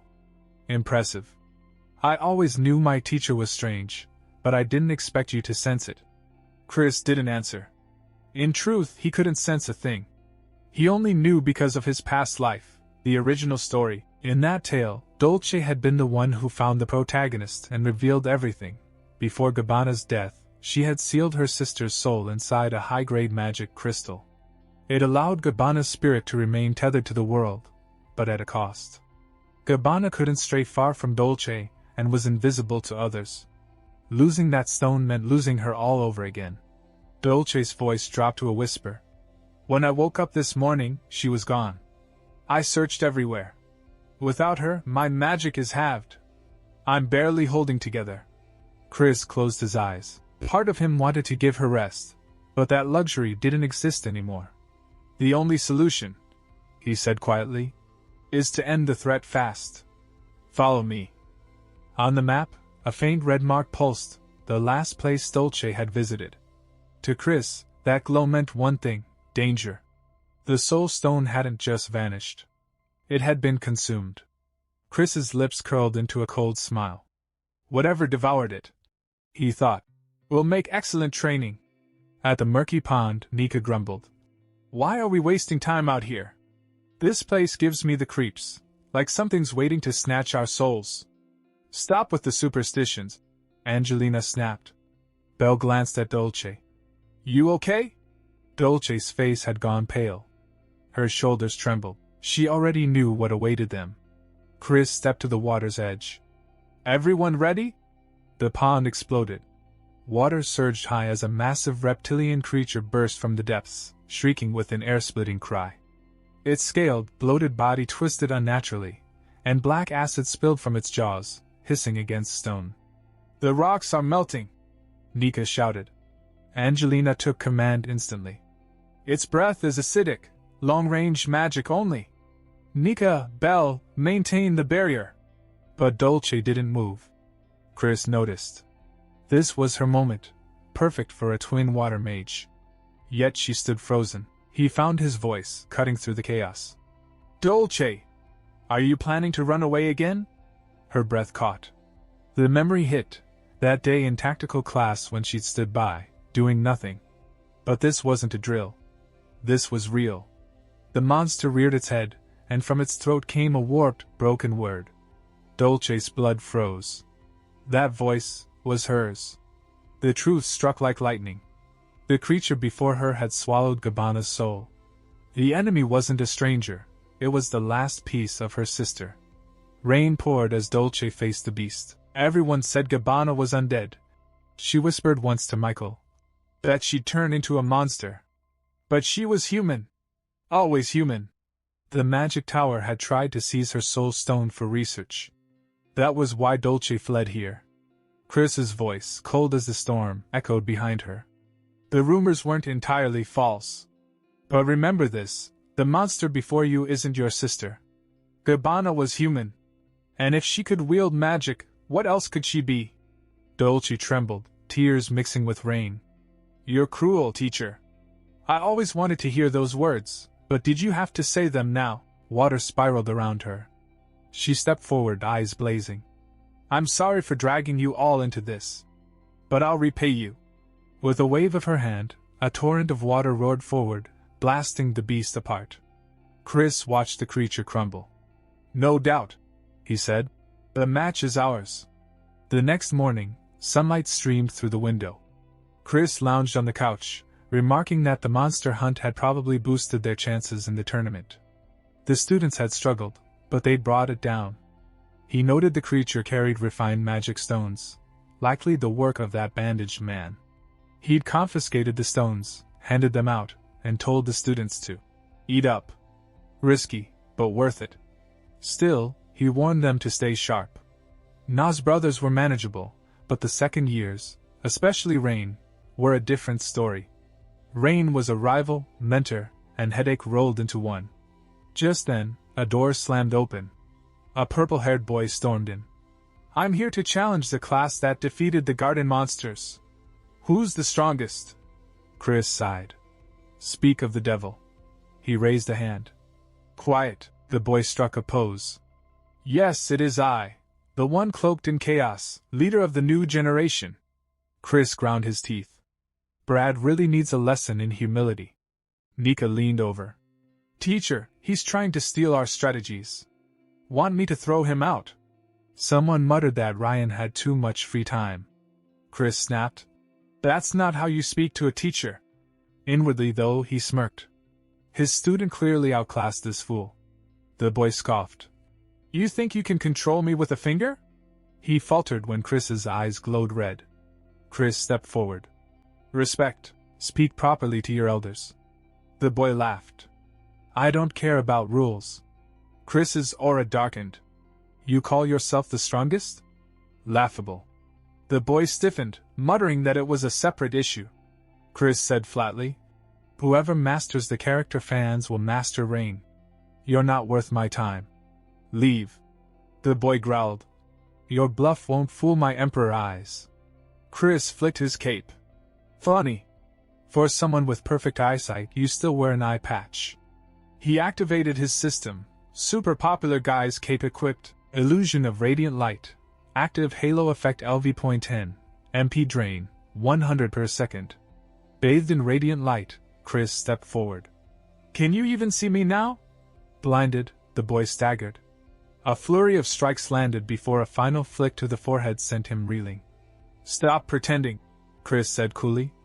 Go home. Red-faced, the boy gasped. Next time. I want you to take me seriously. Chris snorted. A loser's last spark. But as he turned away, one thought lingered. Did I just give that kid the motivation to awaken? Later, as Chris crossed the courtyard, a voice called out. Teacher. He turned. A green-haired instructor approached with a bright smile. Chris narrowed his eyes. Too smooth. The man apologized for the disturbance. Ryan was my homeroom student last year. Never listened, drove me insane. I'm invincible, though. He laughed. Chris sighed. Figures. Then the man clasped his hands together. Let's talk over a meal.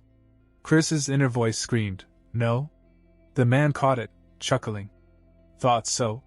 He handed over a ribbon-tied bundle. Chris blinked. A bento? The instructor flushed. You could see it that way. Chris waited. By tournament rules, I can't accept this. I must remain neutral. For all I know, it's poisoned. Relax, the man said. I made it myself. No tricks. Stop talking, Chris ordered. I need to plan for victory. The man softened. Something troubling you? When I'm like that, I go somewhere quiet to think. He handed Chris a map. My secret base. You'll find it easily. An old dormitory, sealed off for years. No one else should be able to reach it. Chris's eyes narrowed. Who is this man? At first, he thought the instructor was just being cryptic, but now he was referencing a dungeon, one that existed in the original story. Could it be, the old dorm is a dungeon from the original story? Only souls who have never lost in this life can enter it. In the novel, the protagonist believed he was undefeated, but was turned away at the entrance. He had forgotten his defeat by the Demon King long ago. Chris thinks, I didn't think it was a very important place, since the dungeon only appeared in the main character's flashbacks. All the faculty members know where it is, but why did he tell me about it in that tone? And on top of that, he even said I wouldn't get caught because of the map. Does he have something to do with the system, or is he, like me? No. Whoever he is, I need to stay calm. But Chris ignores it for now, turns around, and starts walking away. As he leaves, he says, I have no idea what you're talking about. Get lost. But the man keeps laughing and says, You're so mean. I'll be busy for a while anyway, so I won't be able to see you. Call me anytime you miss me. I'll come to you no matter what. Chris, walking away, thinks, damn slick talker. I need to step back and think. That night, Chris stands before a massive dungeon, looking up at it. He thinks I ended up here. I really didn't want to, but I heard that Lion Brad joined the top third-year class. This isn't a tournament meant for first years to win. We're basically guaranteed to lose, so I need a cheat code. And the only way to get that is through a quest or dungeon. As he reaches for the door, he suddenly feels a strange flash. He freezes. A white light fills his vision. It feels enormous, light spilling from every direction. This is the dungeon. It seems right. In this world, a dungeon just means an unknown area. But still, there's really nothing here. Then Chris suddenly stops, because he hears a voice. Welcome, okay. I've been waiting, my child. Okay. When Chris looks ahead, he sees something strange floating in the air. He thinks, who's calling me my child? That thing speaks again. I thought you'd forgotten about this place. I was getting worried, okay. Of course, I understand. Your memory isn't perfect, after all. Okay. I can finally help you, okay. In front of Chris is a monkey-like creature. It looks like a toy, but it's clearly part of the story. Chris stares and says, That's the monkey keyring? He says to it, Wait. Hold on. Monkey, sir, tell me what's going on first. The monkey replies, Oops, my bad. I'm the Earth Gods, okay. Simply put, I'm your support. Okay. Chris thinks there was a word I couldn't hear. But if it's related to the Earth God, just then, a system notification pops up. Main quest, Earth God's request. Chris glares at the monkey, making it flinch. He thinks, is this thing the reason behind all the problems I've been running into? The monkey trembles and says, Why do you look so scary? See, calm down and hear me out. Okay. This happens all the time in fantasy novels. You know, when you meet the Supreme Being. Okay, Chris says flatly. Get to the point. The monkey says, I'd like to explain everything, but that's impossible. The Earth God is on the receiving end of, okay. But if you fail, then it'll complicate things.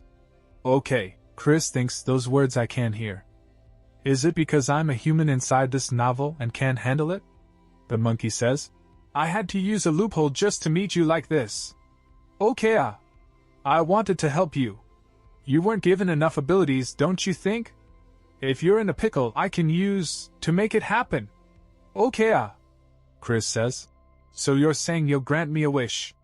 The monkey nods. As soon as Chris hears that, his eyes light up. He's overjoyed inside and exclaims, Oh, Earth God, so you are real. Thank you. Then he says, Then magic.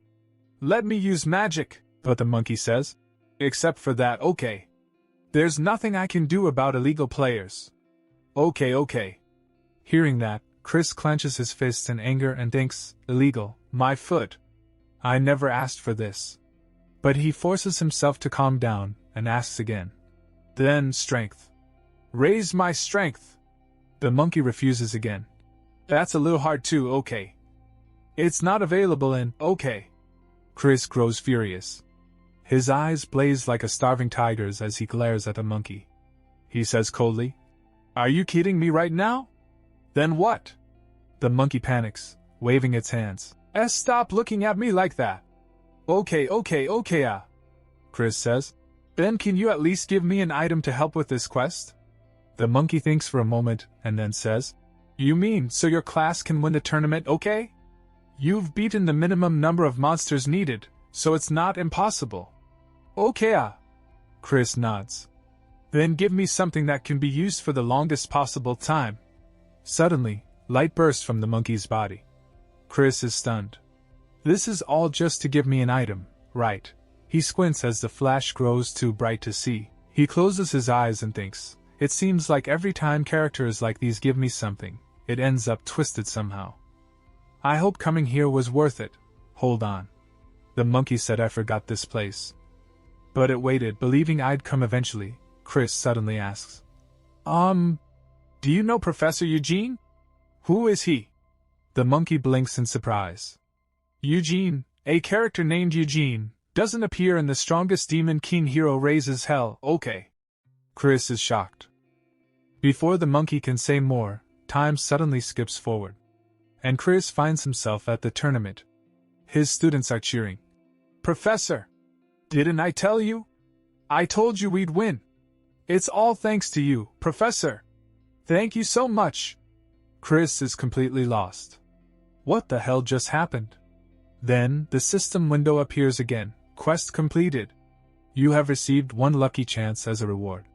Quest completed. You have received 1 lucky chance. Quest completed. You have received. Chris grabs his head, mentally screaming, "Damn it, that little monkey just fast-forwarded straight to class and winning. I knew the system was going to mess it up again. It's seriously giving me goosebumps." Then Michael walks up to him and says, "Professor, please accept this. I want to give you this honor." Smiling, he hands Chris the trophy. Chris looks at it and thinks, there's still something off about this. But at least I got the Mana Stone. He grips the trophy tightly and raises it high with energy, thinking, I'll just think of it as a replacement for the missing quest reward. Angelina starts crying. Chris looks at her and says, "Don't get too cocky, you brats." Wiping her tears, Angelina stammers, Of course not. We'll keep working hard." Chris thinks, I'm sure the princess played a big part in this, but I have no memory of the entire week. Then Chris suddenly flinches and says to his students, "I'm leaving now, you rascals." Michael and the others look shocked. "Professor, wait up. Don't you want to savor our win a bit longer?" But Chris ignores them and walks straight ahead, thinking, geez, I really get no time to rest. Before he can go far, the system window pops up again, displaying a new quest, Main Quest, Earth G, S Request 2 to 3. Begin the second day of training. Defeat the boss monster with the students. Completion reward, Professor's Grace. If you fail, you'll be dead anyway. Time remaining, 7 days. Chris sighs. Look at this shoddy work. This system's more upset than I thought. It didn't even give me a specific location, but maybe that's better. If I want to find the real Angelina, I have to face the boss monster anyway. The most important thing right now is the quest. The next problem I'll have to deal with is probably Squinty Eyes. I can't believe Eugene isn't even a character in this story. Could he be someone who was dropped into this world like I was? No. Don't lose focus. The one who kidnapped the real Angelina is the so-called Snow Queen. Just hearing her name might make her sound like a beautiful monster, but she's actually a boss that looks like a giant mosquito who sucks mana out of you. In any case, I should prepare for the boss fight ahead, instead of worrying about someone who isn't here. The scene shifts to the Frost Kingdom. A carriage rolls down the road, and inside that carriage is Chris. A faint smile plays on his face as he thinks, the Duke's carriage is really on a different level. We'll be arriving at the boss fight location soon. I decided to take more than one carriage because there were too many students, but how did I end up sharing with this kid? Chris is thinking that because Lion is with him. Lion, who's brimming with energy, looks around and shouts, "Prof! My Emperor's eye is tingling. This fight's gonna be lit, I can feel it. Lion's bluster visibly annoys Michael and Angelina, but both of them force themselves to stay calm. Chris remembers how Lion had begged him, practically on his knees, to let him join their squad, and Chris had, despite himself, agreed. He thinks, I don't know if he lost his mind after losing the tournament, but he kept begging to join Class X, so I finally told him he could participate in the boss fight with us. Be quiet. Well, at least he has some skill. And since I got the Eye of Flame, entering the dungeon should be no problem. Angelina speaks up. Professor, everything will be okay if we just follow the plan, right? Chris looks at Angelina and thinks she probably has the most on her mind right now. He answers, as long as no one does anything foolish. Michael reassures Angelina. Don't worry, Angelina. The professor said everything will be fine. And we're all going to do our best. Chris lets out a small laugh as he watches Angelina and thinks, if it weren't for Angelina's true identity, I'd be impressed with the harem romance situation going on right now. Lion pipes up again. This Kyo has some serious riz. Hey prof, maybe we should give them some space. Chris mutters, geez. That's not even a girl. After a while they arrive at the kingdom's gate. Chris announces, we're here. He explains, this is the Kingdom of Frost. This is the dungeon where the Snow Queen resides. It's been a long time since anyone attempted to clear it. In the strongest Demon King hero raises hell, the protagonist discovers this place while fighting the Demon King's army. It was a complete mess for him because he had to deal with both the Demon King's army and the Snow Queen. But right now, we only have to deal with one of them. I've already told the students about the attack patterns and other tips. Even if it's difficult, knowing how to fight a boss makes it easier to clear. I trust all of you. He raises the red stone, which emits a bright flash. The system notifies him. The Snow Queen invites you to the realm of the shards of the false mirror. The quest difficulty may change depending on the situation. You are a professor. Please finish this class safely. At that moment, Chris notices a huge white mosquito approaching. He becomes alert and thinks, seeing it in person is pretty scary, but there's no time to be nervous. We have to attack before it can make a move. He calls out, everyone, prepare for battle. But when he looks back, he's shocked. They're not responding. Why aren't they answering? Chris realizes all the students are in terrible pain, clutching their heads and thinking of their parents. They're paralyzed. It's some kind of psychic assault. Chris is hit hard by it and swears, damn, everyone's out of it. The mirror world or whatever was a psychic attack. What do I do? It doesn't work on me, but there's no way I can fight it myself. If I want to overcome this, I need someone who can use magic. If it's someone who can't be affected by a monster's psychic attack, then, sorry, pigtails. I need to borrow this. Chris pulls out the soul stone of Dolce's sister, Gabbana, and the spirit of Gabbana awakens. It worked, he thinks, because Gabbana's spirit is now standing before him. There you are, Gabbana. Sorry for introducing myself like this, though. Gabbana, you specialize in electric magic, right? Gabbana answers yes. Chris scans the students and thinks, out of everyone here, the one who needs to wake up most, and the one who can handle a single electric blast. He points to Belle and tells Gabbana, I need you to wake someone up with a jolt, starting with her. He reflects on how the world of the strongest Demon King hero raises hell works. The more affectionate, kind, and vulnerable someone seems, the more cautious you should be. There's a reason Belle isn't good at offensive magic. Gabbana unleashes her electric attack on Belle, which snaps Belle awake. Belle blinks and sees her professor standing before her. Chris thinks it's because she can compensate for it with pure physical strength. Nika and Lion are strong, but that's just because of their magic. Chris tells Belle, you should probably hide those ears and tail. Belle is startled, touches her ears to check, and Chris thinks, but healers are the real deal, even if she's hiding her true form and power. Healers are a werewolf half-breed. Werewolves have been bred for brutality and force, but because of what they've experienced, healers despise violence. That's why they've become obsessively kind, and why they're the ultimate weapon to use at the last moment. He asks Belle, Belle Frisia. Can you dispel this magic? Belle steels herself and replies she'll try her best. Chris thinks, of course, I'll need to avoid using her until absolutely necessary. His attention snaps back to the mosquito, which is moving back toward the kingdom. Chris sees an icy shadow frozen in the ice on a mountainside, and when he looks closely, he realizes it's Angelina's twin sister. This is who I was searching for, he realizes. The mosquito carries that frozen block of ice downward. Chris says aloud, "Is that why it was just watching? Because it didn't have enough mana? I need to deal with it before it starts draining Angelina." He looks to Belle and asks, "Belle, are you done?" Belle says, "Almost. But the last one." Chris's eyes go to Michael, who's suffering badly. He thinks, of course, the main character. I guess it's not an ordinary nightmare. I should have expected that. Out of everyone here, he has the darkest past. It's probably not a good idea to let him go berserk again. Especially since he has the skills we need for this fight, Chris tells Belle. "Belle Frisia.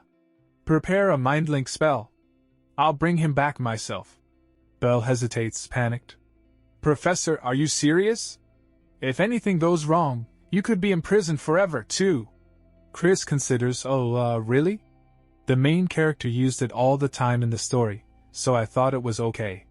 But I can't back out now, he says firmly.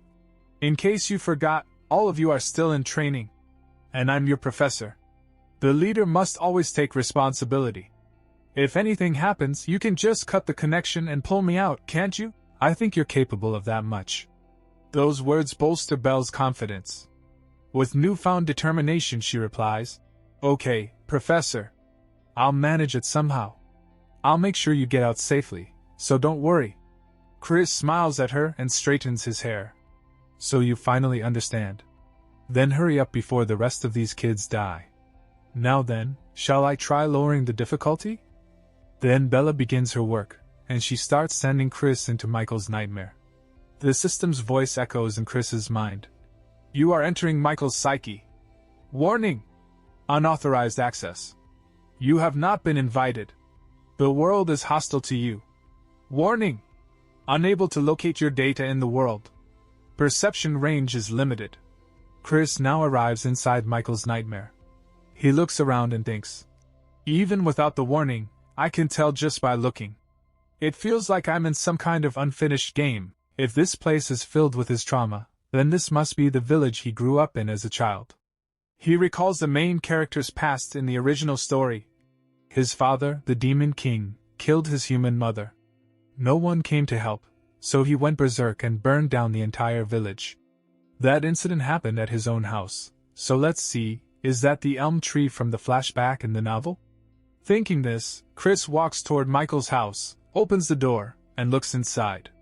Inside, Michael is sitting on the floor crying, with his mother lying lifeless in his arms. He's desperately trying to wake her up. Just in front of him stands the Demon King. Michael can't believe his mother is truly dead. He cries out for help, anyone's help. As Chris steps inside, he thinks, "This seems pretty bad." Seeing the Demon King, Michael screams, "Monster! Did you kill my mother?" And just then, Chris appears in front of him. Michael freezes in shock, staring at him. Chris thinks, at that time, the person he wanted most was a hero to save him. A hero should look cool from behind. Michael doesn't recognize Chris and stammers. "WH, who are you?" Chris smirks and says, "You hopeless brat. Are you so out of it that you can't even recognize your own professor's face?" At that, Michael's eyes widen. He finally remembers, the one standing before him is his professor. Chris then turns his gaze toward the Demon King and thinks, "Is that really the Demon King? I can't see clearly. It looks like he's trying to use some kind of magic." Michael panics and grabs Chris's clothes, holding him back. "Don't go! It's too dangerous ahead. The Demon King is right there.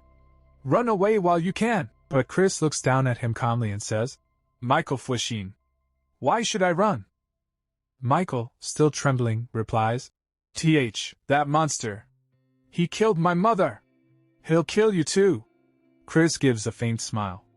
"You're the one who asked for my help." Just watch carefully. He faces the Demon King and thinks, this is a world where Michael's subconscious rules. In other words, if he's always thought of me as the strongest. The Demon King roars and punches toward Chris. Chris stretches out his hand to block it, thinking, then that means I'm definitely OP here. A violent shockwave bursts out from the Demon King's punch, forcing Michael to squeeze his eyes shut. Then, a voice rings out. I thought I told you to watch carefully, you weakling. Michael opens his eyes. Before him stands Chris, having stopped the Demon King's massive punch, with just a single finger. Michael is utterly stunned. The professor blocked his fist with just her finger. That's the same fist that hurt my mother and destroyed the village. He thinks. Right, she was always someone who easily broke the rules of the world. That's why I always wished she'd be here. Chris says. You weren't waking up just because you were scared of a loser like this? You must think you've got all the time in the world, huh? The Demon King growls and increases his pressure, but Chris still effortlessly holds him back with one finger. She looks at Michael and says, Michael, I don't know what this thing is, or what's up with you. And honestly, I don't really care. But there's one thing I do know. Then Chris grips the Demon King's fist tightly, twists it, and throws the monster across the ground. The demon crashes and falls. Michael stares in disbelief as Chris turns to him and says, This isn't where you belong.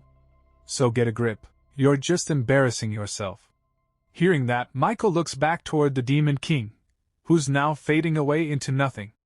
He thinks, she's right. I've grown since this moment. I don't have time to waste trapped in childhood memories. I need to learn from my professor and get better. But, then he says softly, Professor, do you even need someone like me? Chris hears him and thinks, I can't even handle psychic attacks. Is it worth it for her to spend so much effort on me, when I can't even control my power? Michael continues, You came after me this time because you're a kind person, but... Chris interrupts him with a laugh.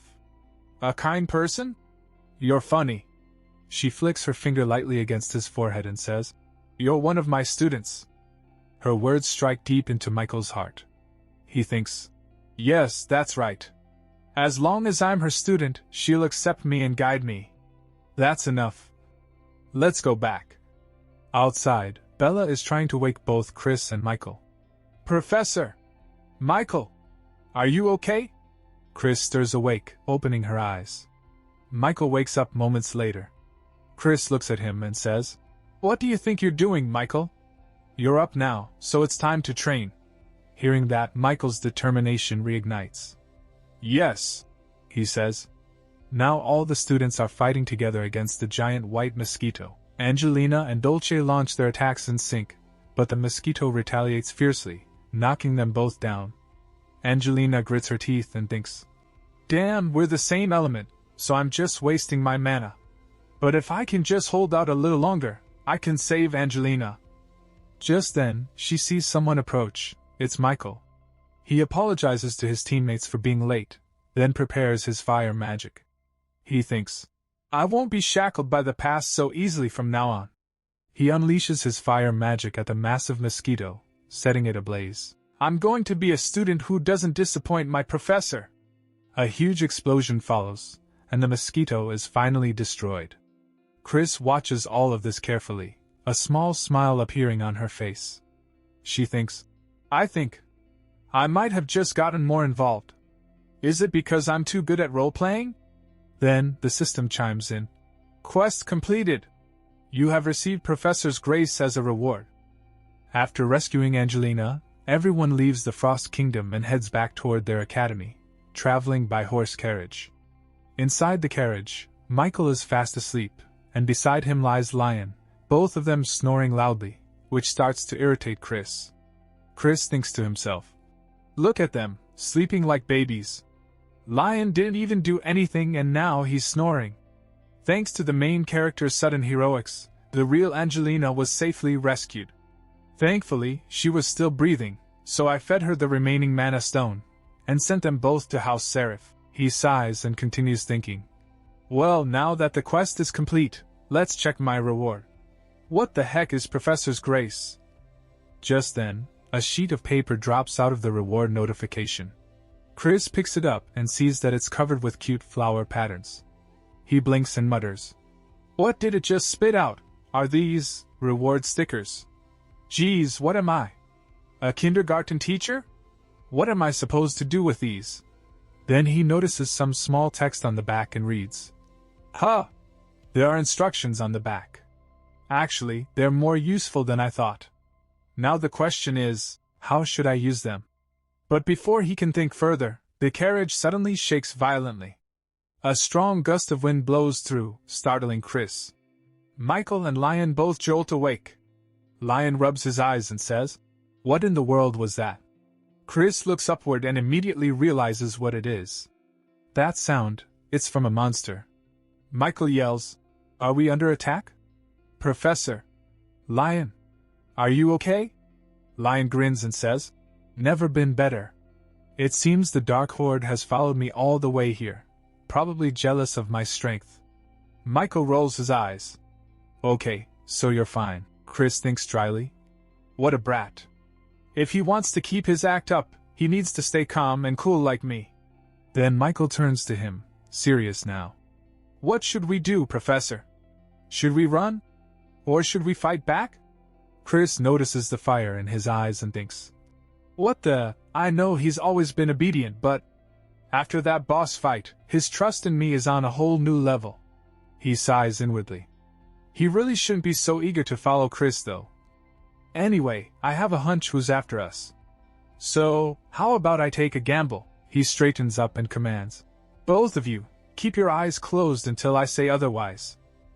As soon as Chris gives the order, both Michael and Lion obediently close their eyes. Chris nods. "Good job."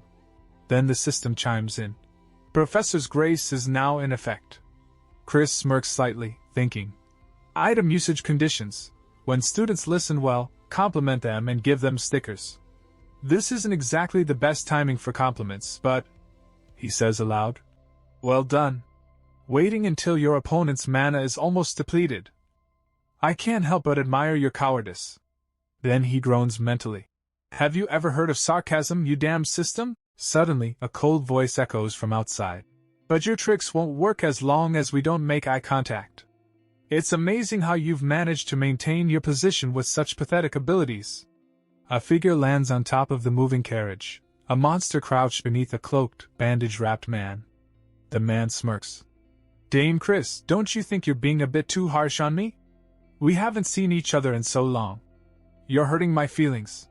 Chris narrows her eyes and thinks, "Originally, we should have met her inside the dungeon. It looks like the Demon King has been watching us," she replies coldly. "What about the other carriage?" The bandaged man chuckles. "My little pets are playing with them. It seems everyone I have business with is gathered in one place." Chris curses inwardly. "Damn it. This is going to turn into a full-blown battle." The man laughs softly. "Don't be too afraid. I'm not here to slaughter you today." Chris analyzes the situation. The monsters look dangerous, but the real danger right now is that bandaged freak. If anyone makes eye contact with her, their skills will be temporarily frozen. That means no magic. I guess this'll be good practice for fighting with their eyes closed. She steps aside and places Michael and Lion in front. "You too, feel the altered flow of mana within your bodies. Use your whole selves to sense the situation." Lion blinks, confused. "Do what now?" But before he can ask again, the bandaged man raises his hand and says, "Apologies, but this is actually a test for my young lord. If you get involved, Dame Chris, I think it would be considered cheating." He then casts his bind magic, and glowing chains lash out, wrapping around Chris and locking her in place. Michael panics. "Hey you! What have you done to my professor?" The man chuckles. "Goodness, young lord, don't get carried away. My lord gave me a curse to test, so I had to try it. By the way, I'd advise you not to try breaking those chains. The stronger you are, the tighter they'll bind. And you, Dame Chris, are incredibly strong." Michael yells, "You coward, Professor! Don't worry about us, take care of yourself." Lion grins. Yo, Prof! Just keep your eyes peeled and watch what I do." Chris, still bound, thinks with a dry laugh. This is actually a good thing. I'm so freaking lucky. No wonder it felt like I was tied up with jelly, but I can't just break out now. Come on, kids. Fight for me. Show me the effect of those stickers I gave you. The bandaged man laughs darkly. Come now, my pets. Let's awaken the young lord's power. It's time for a hunt. Michael clenches his fists, frustrated. Damn it, I don't have much power left after finishing that dungeon. But then, something strange happens. The stickers that Chris had given them begin to glow, releasing a surge of radiant energy. Michael gasps, feeling the warmth spreading through him. What is this? It's like my magic is recharging, doubling. Fueled by the sticker's magic, he channels a blue flame spell and hurls it at the approaching dragon-shaped monster. The explosion shakes the entire carriage. Lion laughs in exhilaration. Whoa! For some reason, my power's out of control. I can hear the demons breathing. The bandaged man stares in disbelief. Weren't their powers completely drained by the dungeon? It's like they're being recharged with endless mana. They don't even have mana stones. Wait. His gaze shifts to Chris. Blood is dripping from her mouth, but she's still smiling defiantly. The man feels a chill and thinks, she must have done something I never expected. Right. This is how my dear Dame Chris should be, the ultimate powerhouse, who knows no fear and never surrenders. Meanwhile, Michael and Lion are burning through their mana wildly. Whoa! We really have endless mana! Michael shouts. This has to be from the professor. I won't let it go to waste. Chris listens quietly, still bleeding, her expression calm but tense. Inside, she's screaming in her head. Guys, stop using so much of my mana, you punks! I know I have S-rank mana, but at this rate I'm dead. Then the system coldly informs her. The item Professor's Grace transfers your power to whoever you place the sticker on. Currently transferring S-rank mana. This part begins, and Lion and Michael are fighting those monsters. This is happening because Chris is helping them, and Chris is thinking. Since all I can give is mana, I offered them unlimited refills, but it feels like 2 giant mosquitoes are sucking me dry. But an unknown woman goes toward Chris and says to her, My. Dame Chris, there's no need for you to try so hard. Your face is as pale as a corpse. Michael sees that this woman has gone near Chris, so Michael gets angry and attacks her, shouting, Hey you! Don't go near our professor! But the woman easily blocks Michael's attack and says, That's enough out of you, young lord. If you're bored, go play with my little Pippi for a while. The adults have things to discuss. Chris thinks, that name doesn't match at all. And she says to the woman, I have nothing to say to you. The woman says, Dame Chris, are you still holding on to your pride? That's what is so charming about you. Even for you, it must be difficult to endure my lord's curse. It's been a long time since I've seen you bleed. Seeing her behavior, Chris thinks, Geez, she gives me the creeps. Is she in her right mind? And the woman continues, Just what sort of magic are you using to make them move like that, HM? If you've used that much mana, I bet you're in a lot of pain. Chris thinks, No, of course she's not in her right mind. I knew she was a pervert. Then the woman touches Chris's lips and says, It's beautiful how you don't give an even when you're breaking out in a sweat, my dear Dame Chris. Chris thinks, I'm only sweating because you're such a creep. Wait a minute, what are the odds that this act I hastily concocted would be so accurate that it could even fool someone who knew the real Chris? There's something definitely. And then Michael again attacks the woman and shouts, I said get away from our professor. Chris gets scared even by Michael's attack. That scared me. The woman steps back, and Michael yells, Professor, are you alright? We took care of all the monsters. Lion says, What the? How dare you have an upperclassman clean up after you and just leave? And Chris says to Michael, Took you long enough. You can open your eyes now. Michael says, Why you're bleeding, I'll get these chains off you right away. But Chris uses her strength and easily breaks the chains. Seeing this, the woman is completely shocked. Chris says to her, Don't ever bother me again. And she thinks, Thanks for being so delusional. I was able to keep up my act of getting caught on purpose. The woman stays silent for a moment, then suddenly smiles, but purple energy begins to leak from her body. It's a curse, and it starts affecting her body. Yet she says, I can't believe you endure this curse so calmly. Chris looks at her and thinks, wait, is she getting penalized for me breaking the curse? Right, it is the Demon King's curse, so of course there's some harm to the user. Even with the curse, the woman starts laughing loudly and shouts, Dame Chris, watch me accept all of the pain you endured. Chris gets frustrated and thinks, you freak! Keep that to yourself. Then Chris says to her two students, Michael, Lion, we're leaving. Michael says, yes, Professor, wait up. Lion says, yo, you perverted bandage freak. I'm only letting you off the hook for my prof's sake. A few days later, today, all the academy students are extremely shocked because a very handsome student has arrived at the academy. Everyone looks at him and is stunned. The students start saying, wow, he's really handsome. Who is he? Was there someone like that at our school? Then that student opens the door to Class X, and all the students look toward the door. Michael is completely shocked.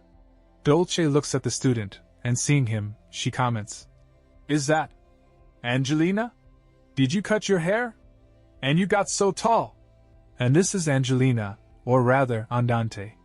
He looks at his friends and says, hey guys, Dolce says, I heard the gist of what happened, but I guess he really is a man. Michael says, what? Am I the only one who didn't know? The professor mentioned it, remember? I guess you were asleep.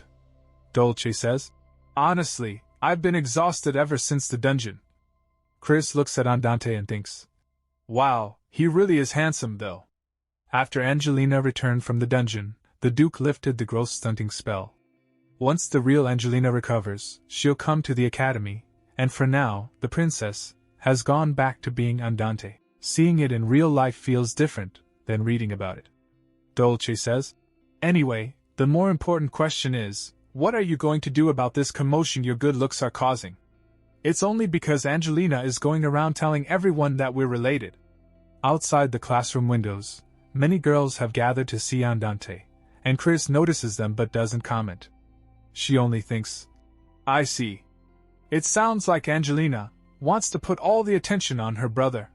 Still, this is a bit over the top. Seeing all those girls, Andante holds his head and lets out a deep sigh. Then he says, anyway, I'm sorry if it's distracting. I'll talk to them later. Dolce says, whoa, why have you gotten so nice? I guess it's not just your body that's grown. I'm so proud of you. But then, the classroom door opens, and a large group of girls rush in, shouting Andante's name. Andante! Over here! You remember me, right, Andante? And Andante panics completely. Please calm down, everyone. Chris doesn't take any action. She quietly watches everything, thinking, I'll quietly exit stage left. After some time, Chris goes to her old spot, on a tree branch, and rests there.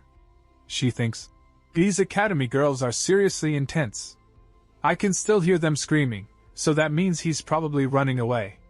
Then Andante arrives there, having escaped from all the girls. He's panting and says, they won't come all the way here, will they?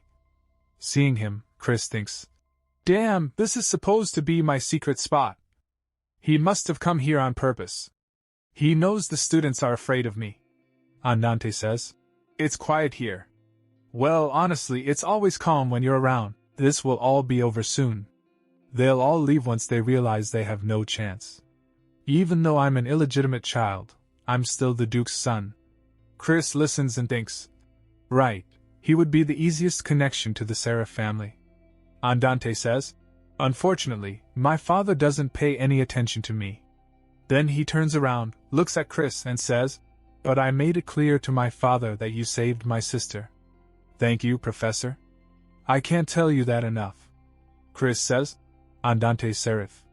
You didn't use stealth magic even when you were being chased. Andante is surprised, Chris thinks. Is it because he doesn't want to hide himself anymore? Then she says, it doesn't matter. You can enjoy being Andante all you want. You've always had a high opinion of yourself. Hearing this, Andante smiles and says, Professor, do you mind if I come here occasionally? But Chris says, You're starting to annoy me. Get lost. Then Chris narrates. Just as the freshman's first vacation was approaching, and the academy and the system seemed calm, an incident broke out. I thought if I ever used a sword, it'd be against a strong enemy. I never imagined it'd be a human. Professor 10 killed someone. And someone I know. The incident began on a day like any other.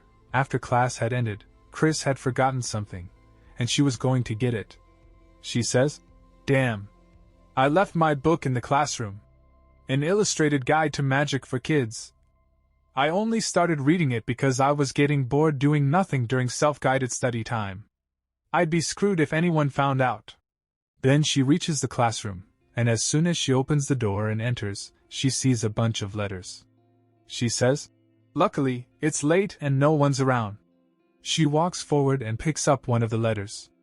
It got so full, it exploded. Oh, the joys of youth. Geez, these girls, he asked them to stop, so they should back off a bit. But then black-colored dust starts rising from the letter and enters Chris's nose, and because of that she sneezes. She thinks, What's with the dust? Is there pollution even in a fantasy world like this? Anyway, now that the love letters are back in order, I should get out of here before someone shows up. My nose still itches. The next day, Chris is heading toward her class, yawning, and she thinks, Another uneventful day. I haven't even got a quest in a while. It's nice to get a bit of a break though. But when Chris opens her classroom door, she gets a huge shock. Standing right in front of her is someone who looks exactly like her. Seeing that, Chris is completely shocked. Michael and Andante also see Chris and are equally shocked, and Michael says, Huh! There are two professors. Andante says, what's going on? Chris looks at that woman and thinks, Is that the real Chris? No, calm down. I'm definitely the real Chris. Then the dot on the map. I knew it, it's red. And there's no name. It's the same thing that happened with the lizard monster. So that means, it's a monster taking on a human form. Better known as a doppelganger. In this world, there are many types of doppelganger monsters. From those that simply mimic appearances, to those that devour people and absorb their memories and personalities. I don't know what kind this one is, but I have to let the kids know it's a fake. But the fake Chris suddenly says, What a joke. Look at this monster trying to imitate me. How ridiculous. Chris gets angry, because that's her line. Nika says, So, it's a monster. I never thought a doppelganger monster would end up here. Dolce says, I don't get why it would copy our professor though. I wouldn't have done that if it were me. Chris thinks, You punks, I can't believe you're just believing it. I need to do something quick. She steps forward and says to students, You good-for-nothings, no matter how dumb you all are, I thought you'd be able to tell the difference between a monster and a human. But I guess not. Then Chris tells the students, This is the last test of the semester. Choose the real one. Those who don't answer correctly will not return next semester. And the system gives Chris a new main quest, Earth Gods Request 2-4. They say that if you meet a doppelganger, one version of you dies. Take care of it before the process is completed. Completion reward, short-haired doll. If failed, lose your spot to that imposter. Time remaining 3 hours. Chris says, First, close and block the front and back doors. She thinks, We need to make sure Andante's fans don't find out and spread rumors. Sorry kids, if I could use magic, I'd reveal the truth right away, but it looks like you'll have to do some of the work that I can't. Michael says, How dare you do this to our professor? I'll kill you. Dark energy bursts out from Michael's body, and Chris gets nervous. She thinks, You don't mean me, right? A little later, class discussion begins. Nika says, No one noticed anything off until B came in. Don't you think that's because A is the real one? Explanation appears. Group A, the real Chris is the one who was in the classroom from the beginning. Group B, the real Chris is the one who came in later. Michael says, It's so obvious that A is the monster and B is our professor. What in the world is making you think our professor is that monster? Andante looks at both Chris's and says, I kind of agree with him. I don't know why, but A seems a bit awkward, and B seems completely uninterested in us. Isn't that how our professor usually is? Michael and Nika start fighting about which one is real. Dolce smiles watching them and says, instead of arguing amongst ourselves, why don't we just ask them? We can ask questions that only the real one can answer. I'm sure you've all been curious about our professor, right? Why don't we use this opportunity to get a little info?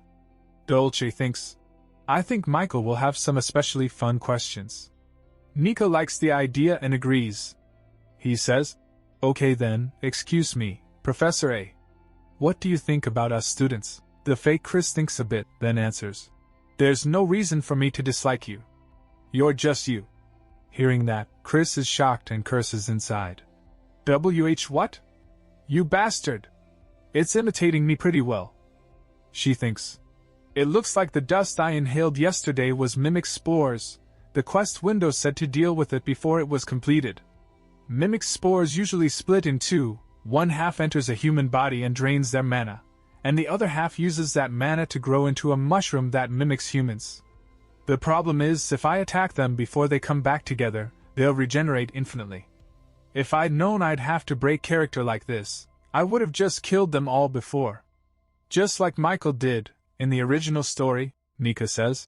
I knew our professor was just pretending to not care about us. The fake Chris says. Think whatever you want. Chris thinks. Damn! It's totally copying me by being tough but caring. Michael looks at Chris and says, what about you, Professor B? Chris says, it's not worth answering. Michael says, I see. Then I'll ask the next question. Professor, there's a place I'd like to go with you. Do you have any plans for the break? Chris is stunned. She thinks, what the heck is up with these questions? The fake Chris answers, I don't. I'm still thinking about where to go. I've always been like that. I never know where I'm going.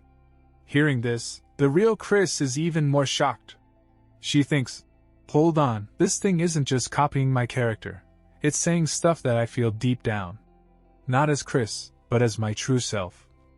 The fake Chris continues, there are times when I question what I'm doing. Chris thinks, this is so embarrassing. It's hard to hear my true feelings being said by someone else. The fake Chris says, at times like this, I wish you were here. Chris's eyes widen. What? What does that mean? I've never really relied on anyone, so who is it talking about? Even when I lived in Korea, I mostly handled things on my own. Are these just my doppelganger's thoughts? Is it a mistake? But something feels off. Like when I met that monkey. The fake Chris says, I wish you'd guide me like you always did. And right then, Eugene enters, smashing the door open. He says, geez, how'd this break? Sorry about that. I knocked, but there was no answer, so I just gave it a slight push. Then he looks at Chris and smiles. It's been a while, Miss Chris. And, who do we have here? Eugene enters the class, and he sees two Chris standing in front of him, and one of them is a fake Chris. But when Chris sees Eugene, she becomes completely shocked, and she is thinking, what the, this is very strange timing. It's almost like something is telling me that I shouldn't listen to this doppelganger anymore. Or do I just feel like this because the one who showed up was that guy? And Eugene, glaring, says, I just came to tell you that you can end class early today. But it seems you're having a training session with a fake Miss Chris. And as soon as the fake Chris hears this, she starts panicking, sweat begins to fall from her face, and then she gets up from the chair and starts running outside the class. Chris sees this and becomes shocked, and she quickly stands up and starts thinking. Is she running away because she feels threatened? I have to go after her. And now Chris starts going after that fake Chris. She runs quickly past Eugene, and she thinks, things will get complicated if someone else kills her. And Chris equips the monkey keyring, about which the system says, you have equipped monkey keyring. Your agility is increased by 1 rank while wearing it. F to snail, E to bigger snail. And while chasing the fake Chris, she tells her to stop, and the fake Chris stops and turns back to Chris and says, What incredible mana! Only a day has passed and I've already gathered this much. Chris says. Why you little? Fake Chris says. Humph, you might think I'm nothing right now, but soon that will change. I've looked inside you and seen many things. I know things you don't even remember. Hearing her words, Chris thinks, is she trying to stall until the spores fuse? That's okay. Even a weakling like me can take those spores down. I just need to aim for the heart. If they're already fused, they won't regenerate. And her hand goes toward her sword, and she grips it tightly. And fake Chris continues, I feel bad for that one as well, to have done all that, and you still won't remember. And before she can say anything more, Chris slashes with her sword and kills that fake Chris on the spot. Only her scream is heard, and the fake Chris falls to the ground. Hearing her scream, the students come out to see what is happening outside. And then the system says to Chris, Quest completed! You have received Short-Haired Doll as a reward. Short-Haired Doll can replace a person. Use it wisely. And the students see that Chris has killed someone, and they start murmuring, Professor .10 killed someone! And then that fake Chris's body starts disappearing, and seeing this, the students say, Huh! She's disappearing. And Chris thinks, that's what will probably happen to me if my act gets found out. What is this, some kind of warning? Anyway, that little weakling sure talked a lot. For now, I should just slip away while everyone's figuring out the situation. I didn't kill anyone. Not yet. A little while later, in another place, another professor says to Eugene, Oh dear, I think it would be better to put up a new one. Even if you did feel a monster's energy, why were you in such a hurry that you broke down the door? Professor Chris was in there anyway. So Eugene laughs and says, Haha, I'm sorry. I just got carried away. And that professor says, So the rumor about you asking her out on a date was true, I guess. Do you really like her that much? She has her charms, but she's not exactly the ideal woman, you know. And as soon as Eugene hears this, he becomes angry, and he says to the professor, Oh, so you always thought she was charming too, huh? I never knew. Seeing Eugene's angry face, the professor becomes nervous and says, WH, what are you talking about? You know that I celebrated my 15th anniversary with my wife yesterday. And then Eugene's angry face turns into a joking face, and he laughs saying, Ha ha, I know. I'm the one who recommended the restaurant you went to. Don't worry, it was just a joke. Miss Chris isn't easy to figure out. No one really knows much about her, but the professor says, You talk like you know something. Do you have some secret history with her? Hearing that, Eugene becomes silent for a moment, then smiles and says, Of course not.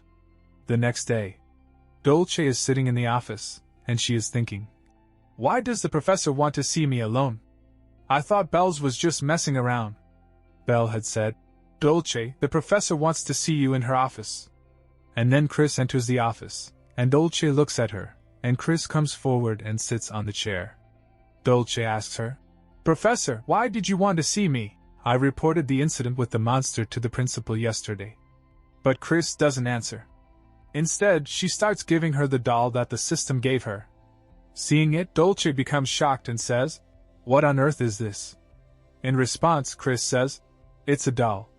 Taking the doll and squeezing it, Dolce says, I can see that. But why are you giving it to me? So Chris says, Next semester, register properly before attending classes. Dolce becomes a little confused, but then the spirit of her twin sister, Gabbana, comes out, and Chris says to Gabbana, How long do you plan on secretly taking classes? Gabbana? Gabbana says, It's a flimsy body, but since I used a doppelganger's mana stone, she should be just fine. And Dolce becomes shocked and thinks, Wait, is she talking about necromancy?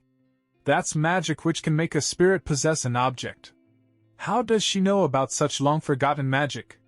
I've tried plenty of times already, but Gabbana's soul is too strong, so it always failed. It would take an extraordinary kind of magic to make an object that could work.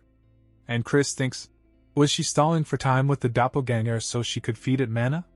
Just how much does she know? Then Gabbana says to Dolce, That's good, Dolce. You won't have to suffer alone anymore. And Dolce thinks, Right. When I lost the soul stone, I explained the gist of it to the other kids, but I couldn't tell anyone all the details about Gabbana. I never thought someone would ever treat Gabbana as if she were alive, and even offer a solution. Then Chris says, "Do you think you're the only one in the world who has gone through this kind of thing? Get rid of those arrogant thoughts." But Dolce thinks, has the professor gone through something similar? She must have studied this magic because there was someone she wanted to get back to. I'll really never be able to beat her. And Chris says, "Aren't you going to take it?" So Dolce says, "I will, because I don't want to hear you calling me arrogant." Then Chris stands up and starts leaving, but while leaving she says, "Whatever. Figure it out before the next semester starts." After Chris leaves, Dolce says, "Phew, how cold. But, thank you, Professor." On the other side, Chris comes out of the office, and she is calm, but inside she is saying, "Honestly, even though it was a one-time use item, I could have used it as a shield. I agonized over whether to give it to her or not. But Gabbana is a member of Class X, and in the long run, it'll be beneficial for me. But seeing how emotional Pigtails was, I feel a little bad. Oh well. With her talent, she'll probably figure it out before the vacation is over. Anyway, what should I do with my time off?" But as soon as she moves forward, someone appears in front of her, and the first thing that person does is scold Chris, because of which Chris becomes completely shocked. In front of her stands a small-looking girl, and in an angry voice she says to Chris, "You rascal.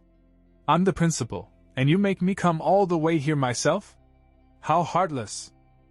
In fantasy novels, the academy principal usually appears in one of two ways. Either as a bearded old man or a very young child. The principal says, "I can't believe you never even came by to say hello. Geez, young people these days." And the principal's name is Lily Bidalua, and Chris thinks, even if she looks like a cute young child, underestimating her would be a mistake. You'd only end up like Lion. She doesn't even take it easy on her nephew. The principal continues, "Aya, just ignore my hopeless nephew. What a rude kid. How dare he touch my hair?" Chris asks, "What do you want?" So the principal says, you know how to dance, don't you?" Chris thinks, "What? Huh. Not at all." Then the principal gives Chris an invitation letter and says, "The Holy Emperor's birthday banquet is coming up. I want you to help make the preparations." Then Chris's system activates. Earth God's request. 2-5. The principal is giving you and Class X an invitation to the Holy Emperor's birthday banquet. Get through the banquet with Michael without a hitch. Completion reward, Ring of Reflection. If fail, dance with skeletons. Time remaining, 15 days. Chris thinks, they're going through all this trouble to give me this quest, just because I didn't go see the principal. But it's not all bad. I should start to work on earning the Emperor's trust. The Grand Temple is located within the Divine Kingdom, a small nation ruled by the Holy Emperor. Security is extremely tight, and civilians aren't allowed access to the temple unless they have a special reason.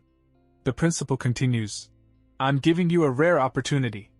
This banquet is especially significant. I heard the Emperor is unveiling a remarkable relic this time." Sometime later, Chris tells Nick everything the principal said, and hearing it, Nick gets excited. He says, "Are you serious? I've only heard rumors about the 5 holy relics of the Great Temple, but now I can see them with my own eyes. And this is all thanks to the principal." Chris thinks, I was wondering where the principal's pet was. And he says, "Don't take that old geezer's word for it. What exactly does he want?" "Nothing much. He just wants to see Michael and the professor who has gained his loyalty. He probably just wants to introduce himself." And the principal had said, "By the way, take my worthless nephew with you. That's your punishment for not coming by to see me."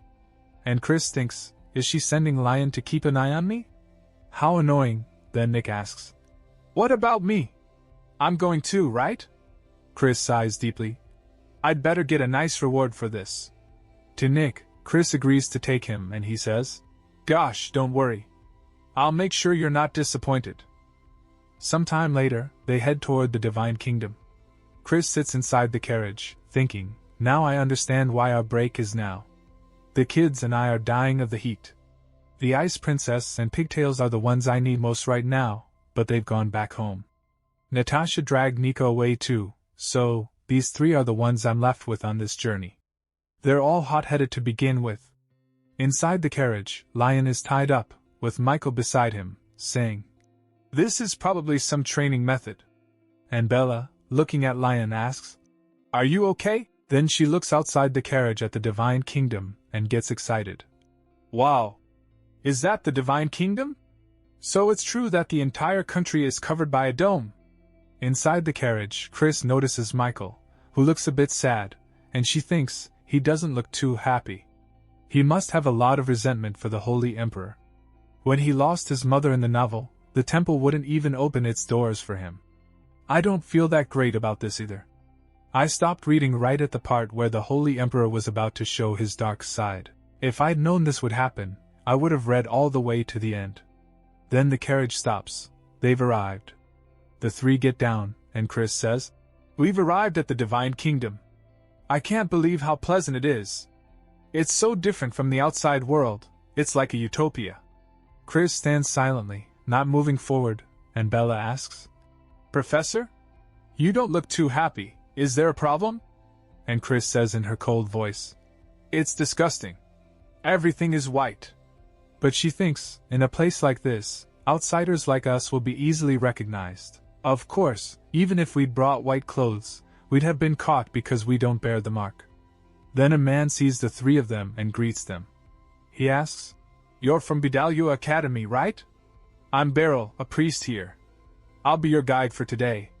He shows the mark on his hand and says, "Outsiders don't have the divine mark that is given to people of our city, so you must be accompanied by a priest like me. The place you'll be staying at is right this way. Please follow me." He takes all four inside. Everything is shining, the whole castle is sparkling. He says, "You can rest in your rooms here until the banquet tomorrow. If you need to leave your room, please ring this bell and I will come to assist you." The three are shocked at the beauty, but Chris isn't that impressed. They head to their rooms. Bella is very happy, and even Michael is. This is a place fit for someone like me. But Chris thinks, those rascals. But I'm curious too, and when she enters her room, it's extremely luxurious, everything shining. She thinks, this doesn't even compare to that inn. But I have to keep up my act. I bet that Holy Emperor is watching me. The Holy Emperor watches over everything that happens in this city. It's more like a dystopian state than a utopia. Well, since we're meeting for the first time, I'd like to make a good impression. I bet you never thought we'd see each other like this, so I have a present for you. And truly, the Holy Emperor is watching Chris and her students. He sees Chris in her room, showing him the middle finger, and he says, "Ha, just as I heard, she's something special." And Chris stands there, still showing the middle finger. On the other side, the Holy Emperor says, "It's been a long time since someone who knows about my eyes has so openly expressed their displeasure. This is giving me high expectations." Chris. 10. I never heard that name back when the Demon King's army was rampaging across the continent. But there was a young female officer in his army who always wore a black veil over her face. When she appeared, she devastated both allies and enemies alike and caused chaos. I can't tell you how sad I was when she suddenly disappeared. Although, thanks to that, the Demon King's army quickly collapsed. I had hoped she would turn the world upside down once again, but the only news I heard about her was that she had left the army and become a toothless dog. How disappointing. But seeing that look in her eyes now, I feel like maybe I can renew my hopes. Then he smirks, placing his hand on a crystal. "Take this chance, and show me that you have yet to be tamed. Prove to me that you are the black chaos I longed for. This banquet is proving to be more exciting than any we've had before."